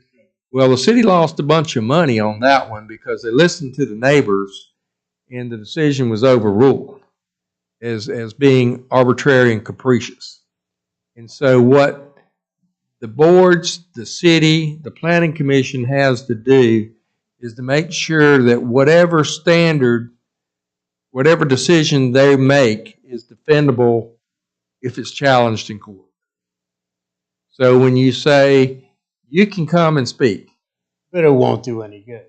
but if it meets all the applicable criteria that this person owns the property, as I tell people, you own this piece of land, you're allowed to put a house on that piece of land. You want to put a house on that piece of land, and the adjacent property owners have always enjoyed the wooded of your property. That doesn't stop you from putting a house on it. And it's the same type, similar thing with commercial development. Doesn't he have an opportunity to go to city council? Excuse me? Can he go to city council meetings? Correct. That's what I said. Where he would need to address it, not the site plan, not the use, but go to city council on the annexation and the zoning. That's the right place. So like I said, we don't have a say in it. Kind of. Well, you wanna don't be have a heard. say here. If you want to be heard, Understand. I understand. There are some concerns though. At the back of this building, it does slant all the way down to Laurel Lakes. Bad for drainage. Traffic is a problem again. 50 vehicles an hour. We're a small subdivision. There's 20 some houses down there. 50 vehicles an hour. That's a big change from what we're used to now. Accidents will occur. Let me, it's 50 vehicles per peak hour. That means the worst hour in a 24-hour period is 50 cars. Correct. It's not 50 cars per hour. There's a misconception when people talk about traffic there. So The worst case scenario of an hour's time is 50 cars or 50 vehicles in that hour time. Correct. The rest of the hours will be less than that. Maybe. They can't plan to the minute when trucks are going or the personnel is coming there to work. How many people are going to work? 200? 300? In the warehouse? That's a lot of traffic. I'll come to the city meeting. City council.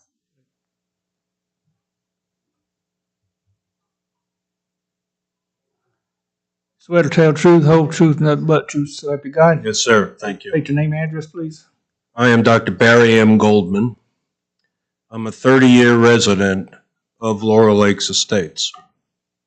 I'm also a retired professor of the Medical College of Georgia. And I'd like to speak to the question of the variance. Okay? And I appreciate the opportunity to come before this planning council. First of all, we have not heard a very distinct number of employees that will be coming into the facility every day. I'd like to hear that information. And I understand the 50 peak hour concept. I'd like to hear a little bit more about the number of trucks that will actually be traversing Laurel Lake Drive. Right now, as I understand this development, the only way that those trucks can get into this property is through Laurel Lake Drive. Am I correct with this map? Which one of those roads is Laurel Lake Drive? The bottom, right, the bottom.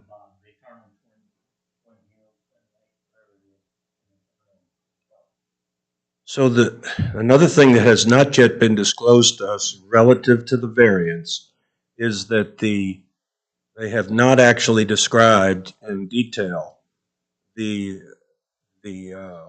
pathways of the streets in and the streets out that the employees and the trucks will be using that would impact Laurel Lake Drive. I'd like to see that Laurel Lake Drive. I'd like to see a picture that shows Laurel Lake Drive if you have it. Can you show me That's that? it on the bottom. They're not coming in off of Laurel Lake at all. That road at the bottom is Laurel Lake. Well, Twin Lakes, No, they are coming in. yes, they are coming in They're on coming Laurel in Lake off Drive. 25 onto Laurel Right. Lake and turning. Yeah, left. but their entrance to the thing's off. Is on Twin Lakes. It's Twin off Lakes. Twin That's Lakes, correct. which runs Yeah. into Laurel Okay, Lake. may I? Let me speak to that thing about, since I don't know the traffic pattern yet, it has not been disclosed to us. I'd like to see the ingress and the egress of those trucks and the employees. Right now, the current status of Laurel Lake Drive is how I described. There is a third lane that has been developed over the years past, for the gasoline trucks to have a stack to go into the gasoline dispensing station. That third lane ends before Twin Lakes Drive. So therefore, there's only a 2-lane road, and it's not extremely, it's normal width, but it's not wide enough for a truck or a car to go around other cars or other trucks. So it's clear that if this variance is granted, it must also be granted on the basis of a distinct provision that a third lane be extended down to the ingress and the egress of this property, or at least down to Twin Lakes. Right now, it does not occur. But that will fall under the planning. We're just talking about the setback. I hate to be, us all talking about it. Everybody's talking about the traffic. That has nothing to do with it. So at this since time.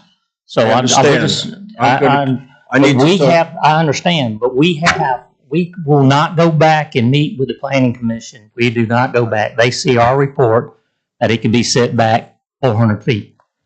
Well, right now, I see this as a threat to public safety, and I'll tell you why. And that should be directed to city council, not at this board. Well, I think this variance, unless it's fully explained to the residents of Laurel Lake Estates, we understand we're just a small number of people, that's talking about a very large project that's going to bring tax money into the city of North Augusta.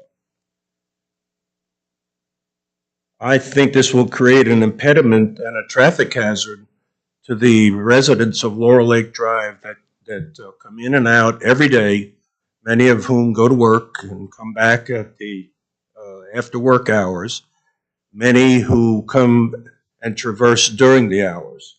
So I say this flies in the space of the proposed variance because they haven't fully explained to us the amount of traffic of the employees, of the trucks, and how our people, our residents, will be protected as they go in and out of this very lovely residential area. It appears that there's a threat to the public safety, in my mind. And that's why I'm speaking for you to understand the importance of this variance. Thank you. Sounds to me you want the information for the traffic study. I'm sorry, Chairman. Sounds to me you're looking for information, the results of this traffic study. We're looking for further information. It's interesting that the little sign that the company put up was placed up very recently. In some places, the sign was in weeds, so it could not be seen. And it's interesting to me that the meeting was called the day after Labor Day, when many of our residents are away on vacations and that sort of thing. We couldn't even have time to meet and talk about this issue. Now, we do send out letters. Did Laurel Lake get the letters because they're too far away? Well, let's put it this way. I did not get a letter, Well, I think and some of my neighbors did not get a letter. Property owners within 200. Within 200 feet get a letter. Say it again. Property owners within 200 feet get a letter. Well, none of us are within Right, 200 exactly. feet. And I would, it's a very interesting. I would add that your calendar for the meetings is established A year in advance. A year in advance, November. Well, I hate to say it, but it appears to me that the rush to judgment by this company has not given very much time for residents to express their concerns about public safety. Yeah, I think city councils. And I appreciate the opportunity to come before this commission. Thank you. Thank you, Dr. Thank you. Goldman. Any other people?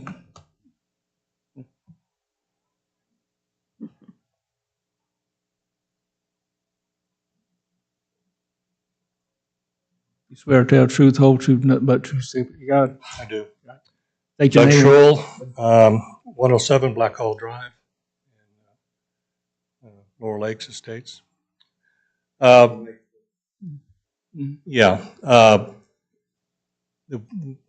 Primarily I'm here for like fact finding and what's going on, because I haven't heard much, and so it's good to understand where it came from and where's it going.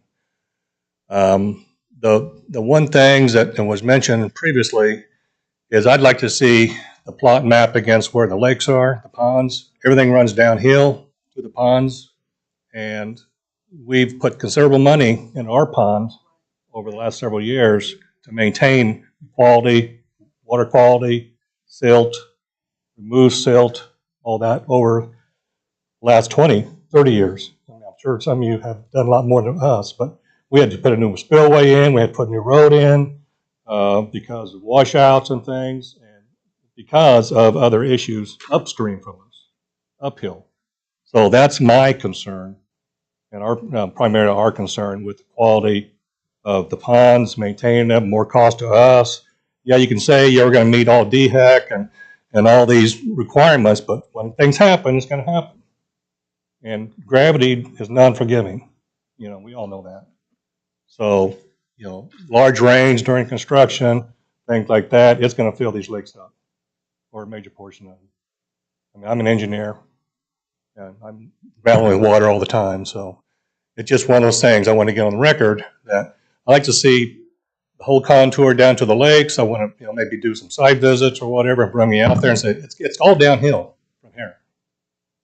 And as much attention you can do, we're gonna have adverse effects on our ponds. Do you know of any other extra features they can put into their design to help protect? This goes beyond what, It goes along with weather conditions as they're constructing, grading, damming, offsets, distance. Now we're gonna be pushing another 100 feet closer to the ponds now than we normally would have to. It's just not easy. It's not just, oh, let's just do that. It's gonna impact us. And every foot closer to the ponds is gonna impact us probably, in areas that, it's gonna be much worse to control. So, or, less easy. So that's my main concern. I did have to go to Google Maps and zoom out and figure out where the ponds were. Yeah, well, the bigger pond is not too far off that set line on top. Yeah, and that feeds all the other ponds as well. So, yeah. So anyway, I just wanted to get down on record. And, typically we don't come to the city because we're out of the city. Mm-hmm. So, yeah, that's one of those things that we didn't have a say, and we still don't have a say, I don't think. But in terms of the offset, it will impact us. Thank you. All right, thank you. Thank you. You want to say something?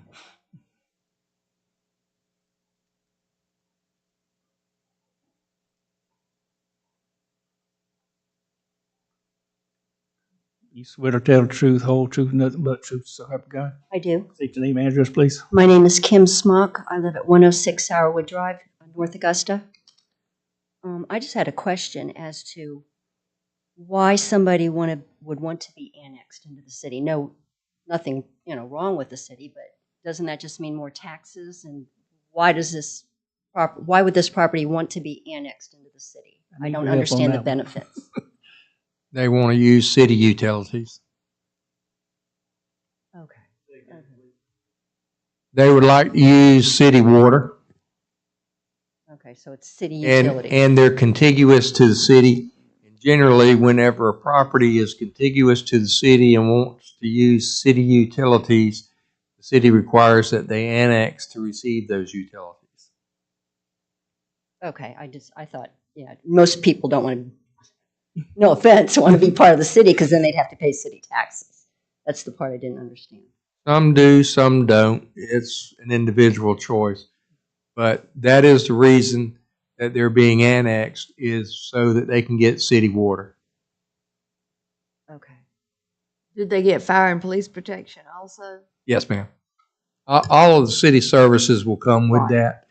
But the driving factor in any of these type annexations is utilities, water and sewer.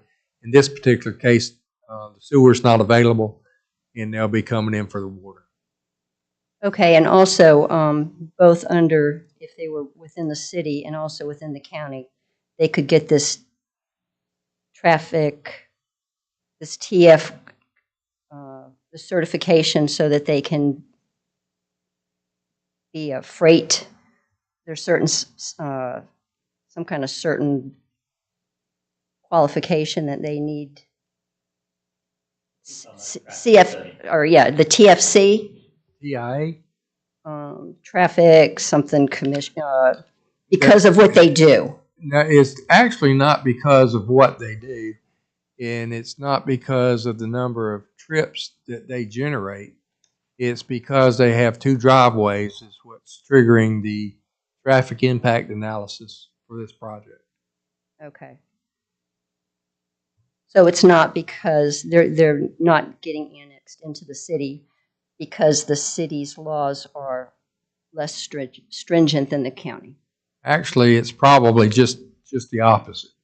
When you come to, and I'm not speaking ill of the county, but the county, I don't know how many square miles it is, but it's a much larger area that their stormwater people have to work with.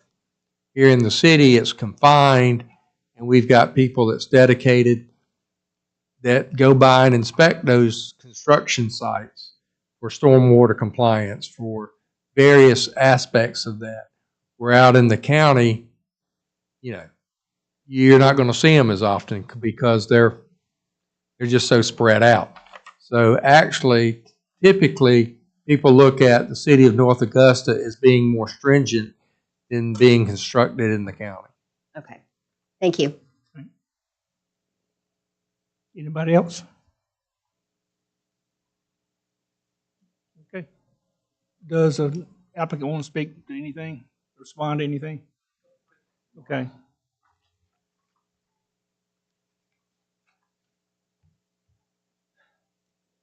I've already sworn you in, so go ahead. Yeah. So I just want to add, we represent a great company, okay? We want to be good neighbors. I've heard a lot of this, the concern with the lakes, everything. I will tell you a story that will ring very true for the person I work for at Southeastern Freight Lines who live next to a lake similar to yours. Okay? He reports directly to the owner of Southeastern Freight Lines. We will be able to work with you guys. I will give you my contact information. We can talk through the concerns. And although it's not reflected in this plan and not necessarily something that I would like to get into to potentially delay a vote tonight on just the setback, but natural buffers can help out tremendously. We may not need to grade all the way to the property line. Again, we want to be good neighbors. There's things we can do to incorporate it into our design. As far as traffic, I try to be detailed. The statistics and the empirical data show we are a low volume user, and we're gonna, if we have to continue that 3-lane section all the way across our frontage, that's what we're gonna do. So just wanted to add a few remarks that we'll get some things incorporated into the final design through the site plan process to make sure that we're working with y'all. So just want to make that statement. And the traffic study will tell requirements that are needed for, we'll come with some recommendations, I guess. Is that right? Correct. It'll have recommendations, and typically those are required if they're reasonable recommendations. Okay. All right. Thank you. Anybody else want to speak? All right. Close the public hearing on this application. And now we'll get into the consideration phase. And again, we're evaluating the effect of the variance request, and basically is shifting the building from the more than 80 feet. So anyway, I've already read the 10 criteria from the previous application. For sake of time, I won't do that. So we'll jump right into the 10 criteria. And the first one is an unnecessary hardship exists. The applicant states that the unnecessary hardship is created by the development code, requires the principal building to be within 80 feet of the Twin Hills Road right-of-way. The applicant is requesting a variance to a front yard setback of approximately 400 feet. Final site planning and grading will determine the exact setback. As shown, the setback proposed is 398 feet. The site plan is generally representative of what the proposed setback will be. Staff notes that the TC Thoroughfare Commercial Zoning District states that the minimum and maximum front yard setback is 0 feet or 100 or 80 feet. The applicant is requesting a maximum setback of plus or minus 320 feet more than the maximum setback required of the 2023 North Augusta Development Code. So an unnecessary hardship exists. I'm good. So I'm good with it. you good It's a safety. Basically, this is just a safety request. Right. So he's moved shift. Yeah. So it has to shift the building and move the parking lot away to get it in front. Right. That's what I understood. Plus, does Dominion Energy right of way have was that part of this getting out from out underneath the right of way? I saw it too. You can't build a permanent building under their right. Yeah. Right. That's good. So I'm good with number one. You good? Mm-hmm. Good. Number two, there are extraordinary and exceptional conditions pertaining to the particular piece of property. The applicant states that Sunset North Augusta's combined parcel acreage will total plus or minus 38.43 acres, and spans 1,530 linear feet from the Twin Hills Road frontage to the rear property line. In addition, the site has a unique property boundary geometry and significant elevation change across the site. There is an existing 100-foot Dominion Energy easement that spans across the northern third of the site. The applicant states that it's also important to mention that the property also fronts Laurel Lake Drive. Potential site access and building frontage onto Laurel Lake Drive was considered, but the existing topography across Laurel Lake Drive frontage was not capable of supporting motor freight terminal requirements for driveway maximum slope. These site conditions relate to the appeal for a variance since they are existing site constraints that in a combination with the 80-foot maximum front setback severely limit the ability to design construction the principal building within the 80 feet of the Twin Hills Road right-of-way. Good with that. With the topography and Yes. everything driving this unique to that site. Yes, it's better to be on Twin Lakes than on Laurel Lake, entering and out, in and out. So I'm good with 2. You good too? Yes. All right. All right.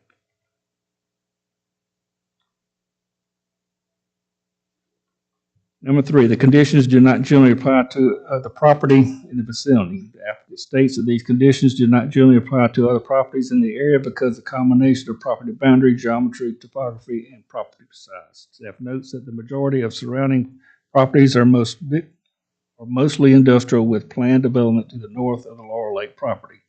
Twin Lakes property is bordered by property that is vacant and industrial with the subject Laurel Lake property to the south and east of the property. So this item is conditions do not generally apply to other property in the vicinity. I think I'm okay with that one. Got the Yes. got the Dominion easement too. It's kind of unique in that spot too. I'm good with number 3. Number 4, because the conditions, the application, this chapter to the particular piece of property would effectively prohibit or unreasonably restrict the utilization of the property.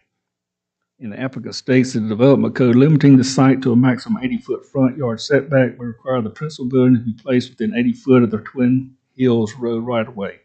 The width of the site at this road frontage is not wide enough to build the motor freight terminal to the dimensions required to function properly and be within 80 feet of the Twin Hills Road.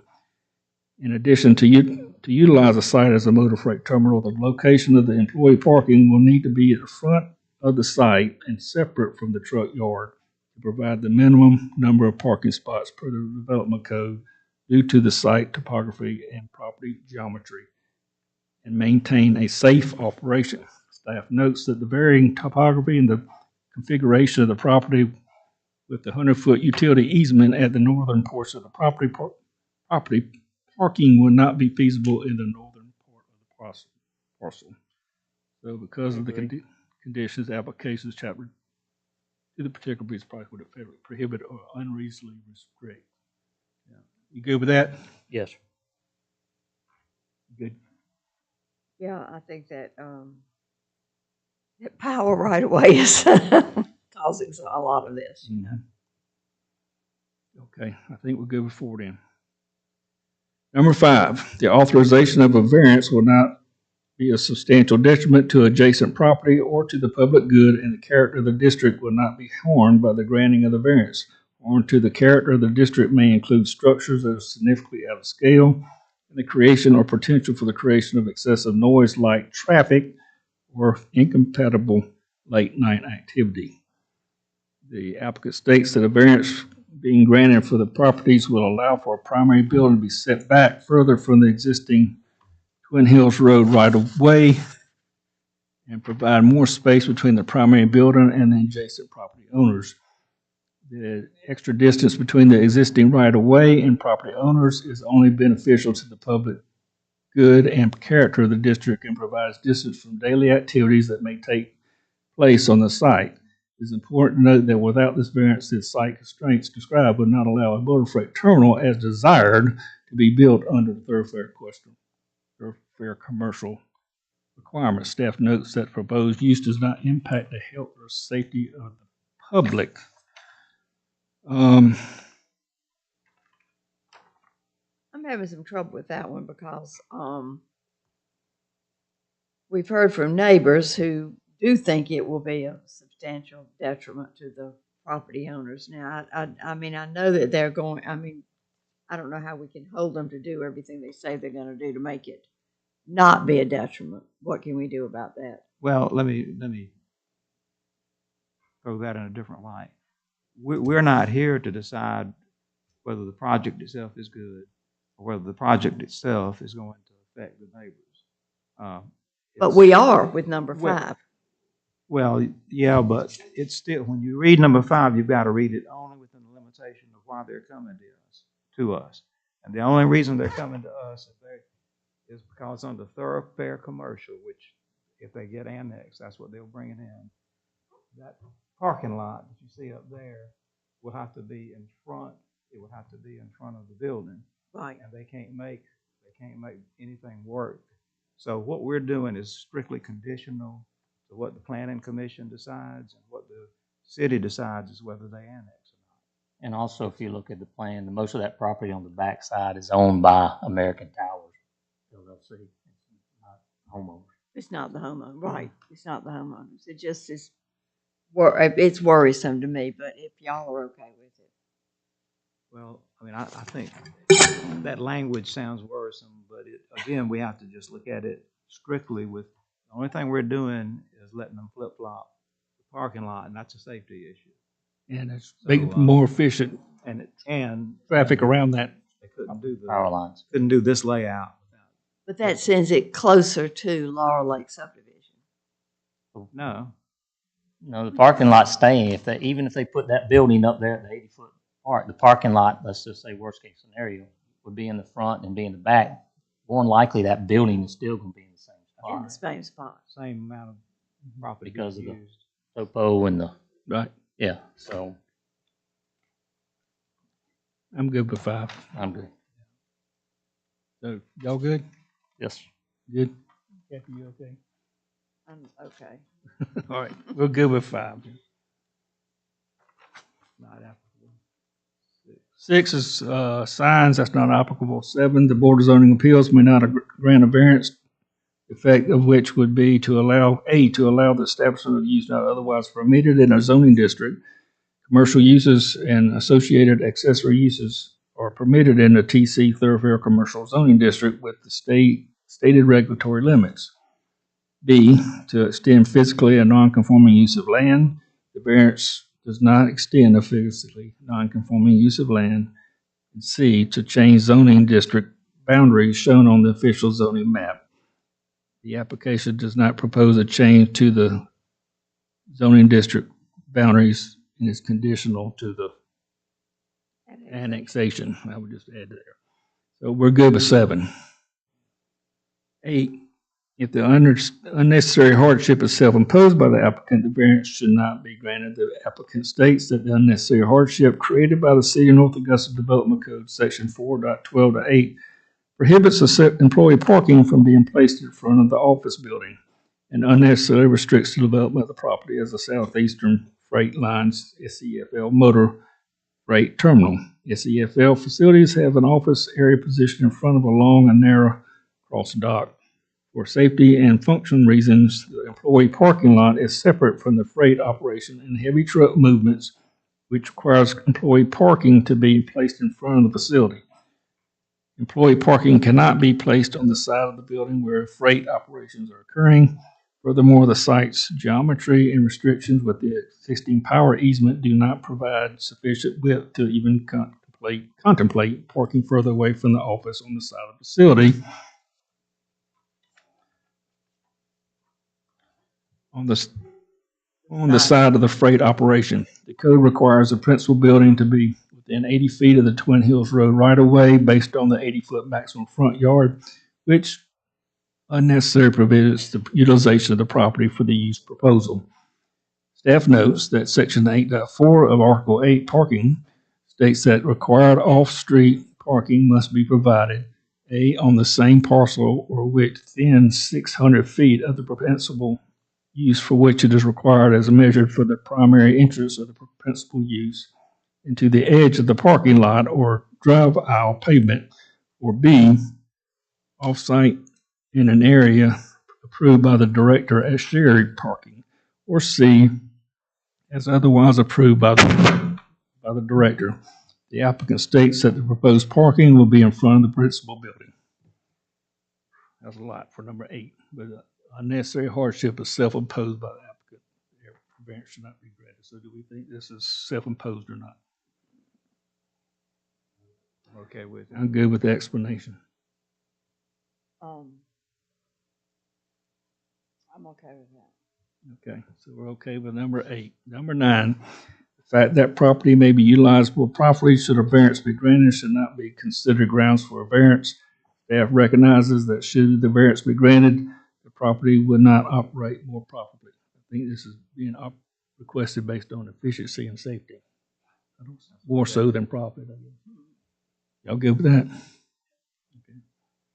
And then 10, in granting a variance, the Board of Zoning Appeals may attach to it conditions regarding the location, character, or other features of the proposed building structure or use as the board may consider advisable to promote the public health, safety, or general welfare.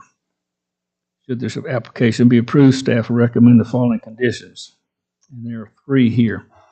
Number 1, this variance, if granted, is contingent upon annexation via applications ANX 24-004 and ANX 24-005.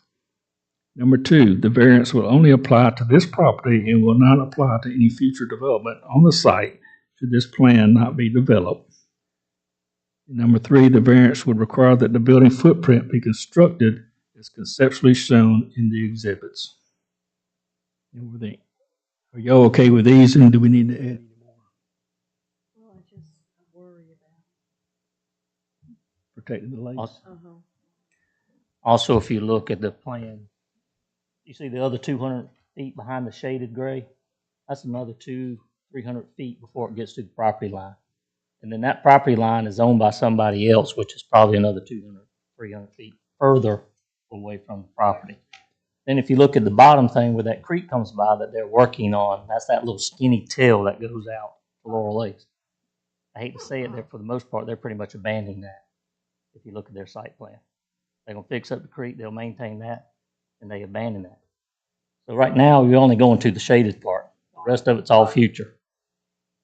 So they're so far away from the property and the lakes. I mean, they're 1,000 feet or so, 1,200 feet. You're saying that's enough? Well, everything will come out when they do their final site plan, and y'all can look before that. We're just looking at the building setback of 80 feet to 400 and some feet. So I'm just trying to give her at the commission meeting. All right, well, we got to be careful. Right. So, back to Kathy's concern about protection of the lakes, is there anything we can add as a condition to protect? Most of that property goes towards Laurel Lake. Right. Slopes to Laurel. Right. It doesn't slope to the lakes. Slopes down towards Laurel Lake. Yes, sir. But as you can see on their, but as you can see right now, they have a riparian buffer 30 feet wide access down there at the bottom that they're not even approaching on. So once again, we're here just to see about the setback. So, right, do we need to add another condition? You don't, okay. You think there's enough buffer there to I protect? believe there's more than enough. So, do they get to see any of the site plans in the planning commission, or is that? The site plan will be public whenever it's goes to the planning commission. Okay, all right. Maybe that's the opportunity. The site, there is a. And public also, meeting. just for the public's information, once the traffic study comes in, that becomes public information. Is that not right? Yes, sir. Once we get, and it goes back to the different hoops they have to jump. And the next hoop is the annexation.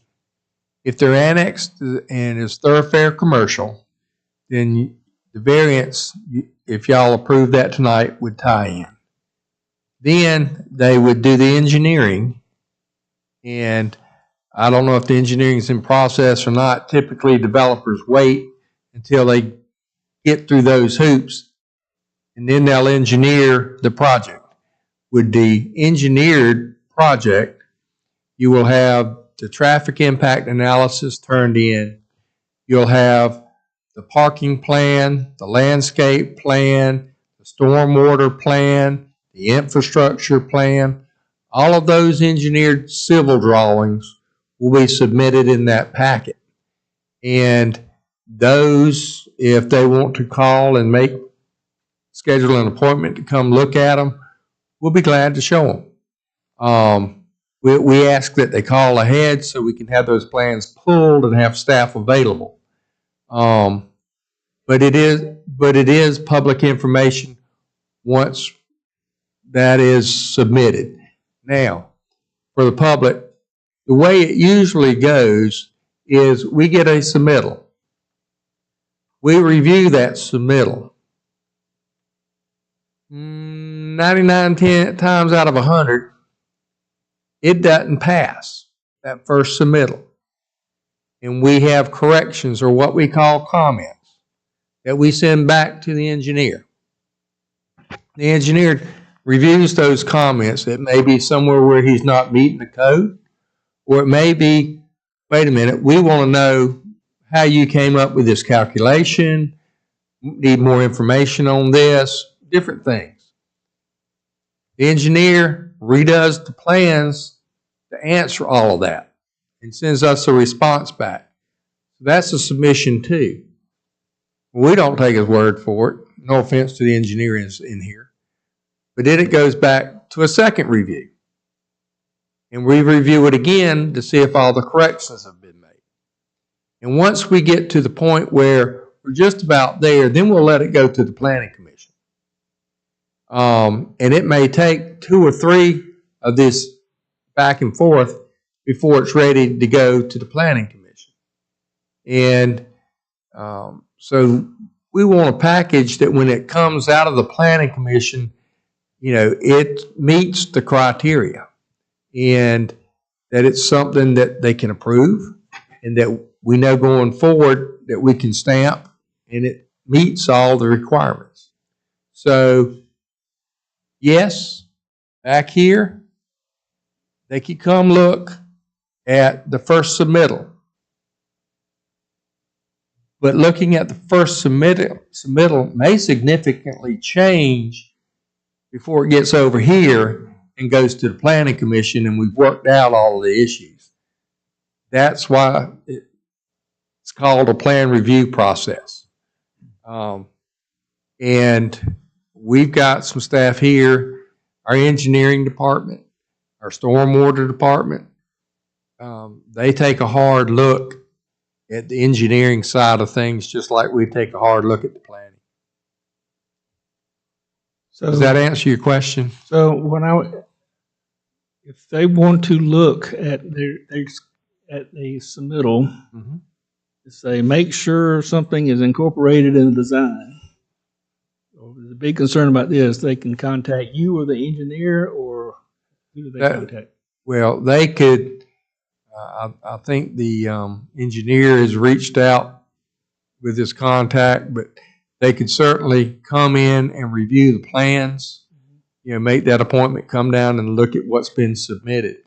Now, there's what you would like, and then there's what's required. Right. We can only require what is required by the code. We might like additional over here, but if it's not required, you know, it's like somebody going, you might like the speed limit to be 30, but it's 35. I think they want to be good neighbors, so if there's something that's not extraordinary, right, they might try to incorporate it. But anyway, all right. Hope that helps.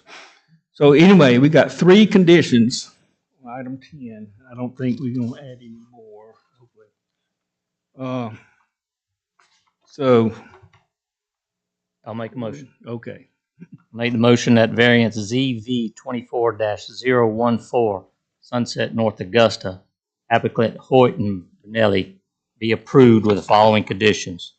This variance is contingent upon the annexation via applications ANX 24-004 and ANX 24-005.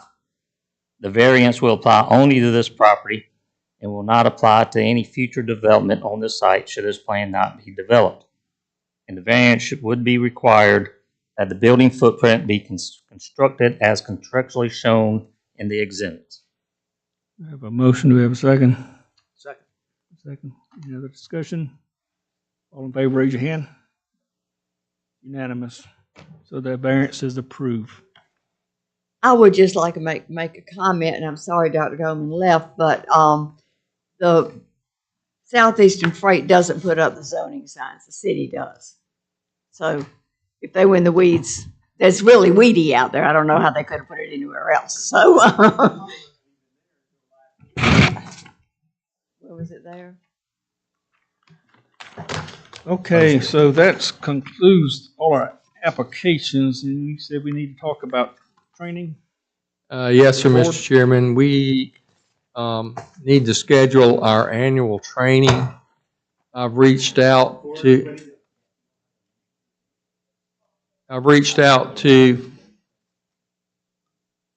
the lady that has done it the past couple of years for us, and she's willing to do it again for us this year, if that's okay with y'all. And It's the least boring of everybody we've had. and we're looking at December the 5th, which is a Thursday.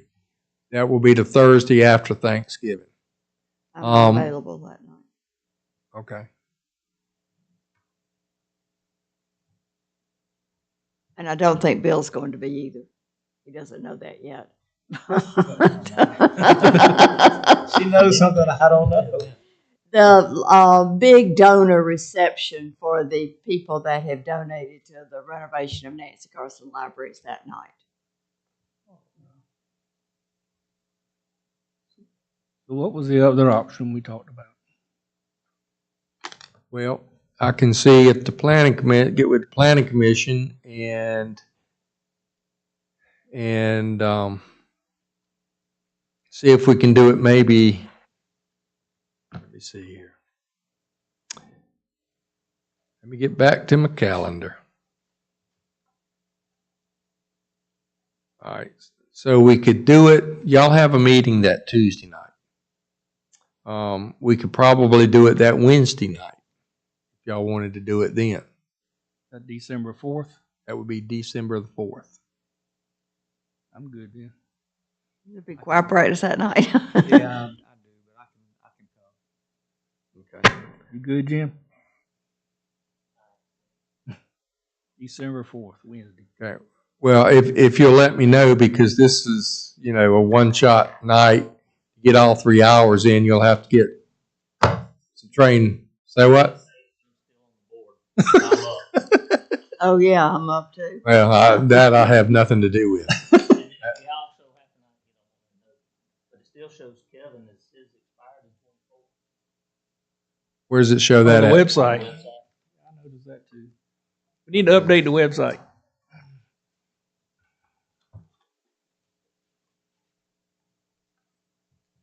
Finding more and more about that website. All right, so I'll see if we can do December the 4th as well then. Okay, I'm tracking now. All right, and that is it for me. Hopefully I hadn't talked too much tonight. And thank you, and don't throw away your notes on that first one we listened to. So, I think I'm glad I'm not going to be here.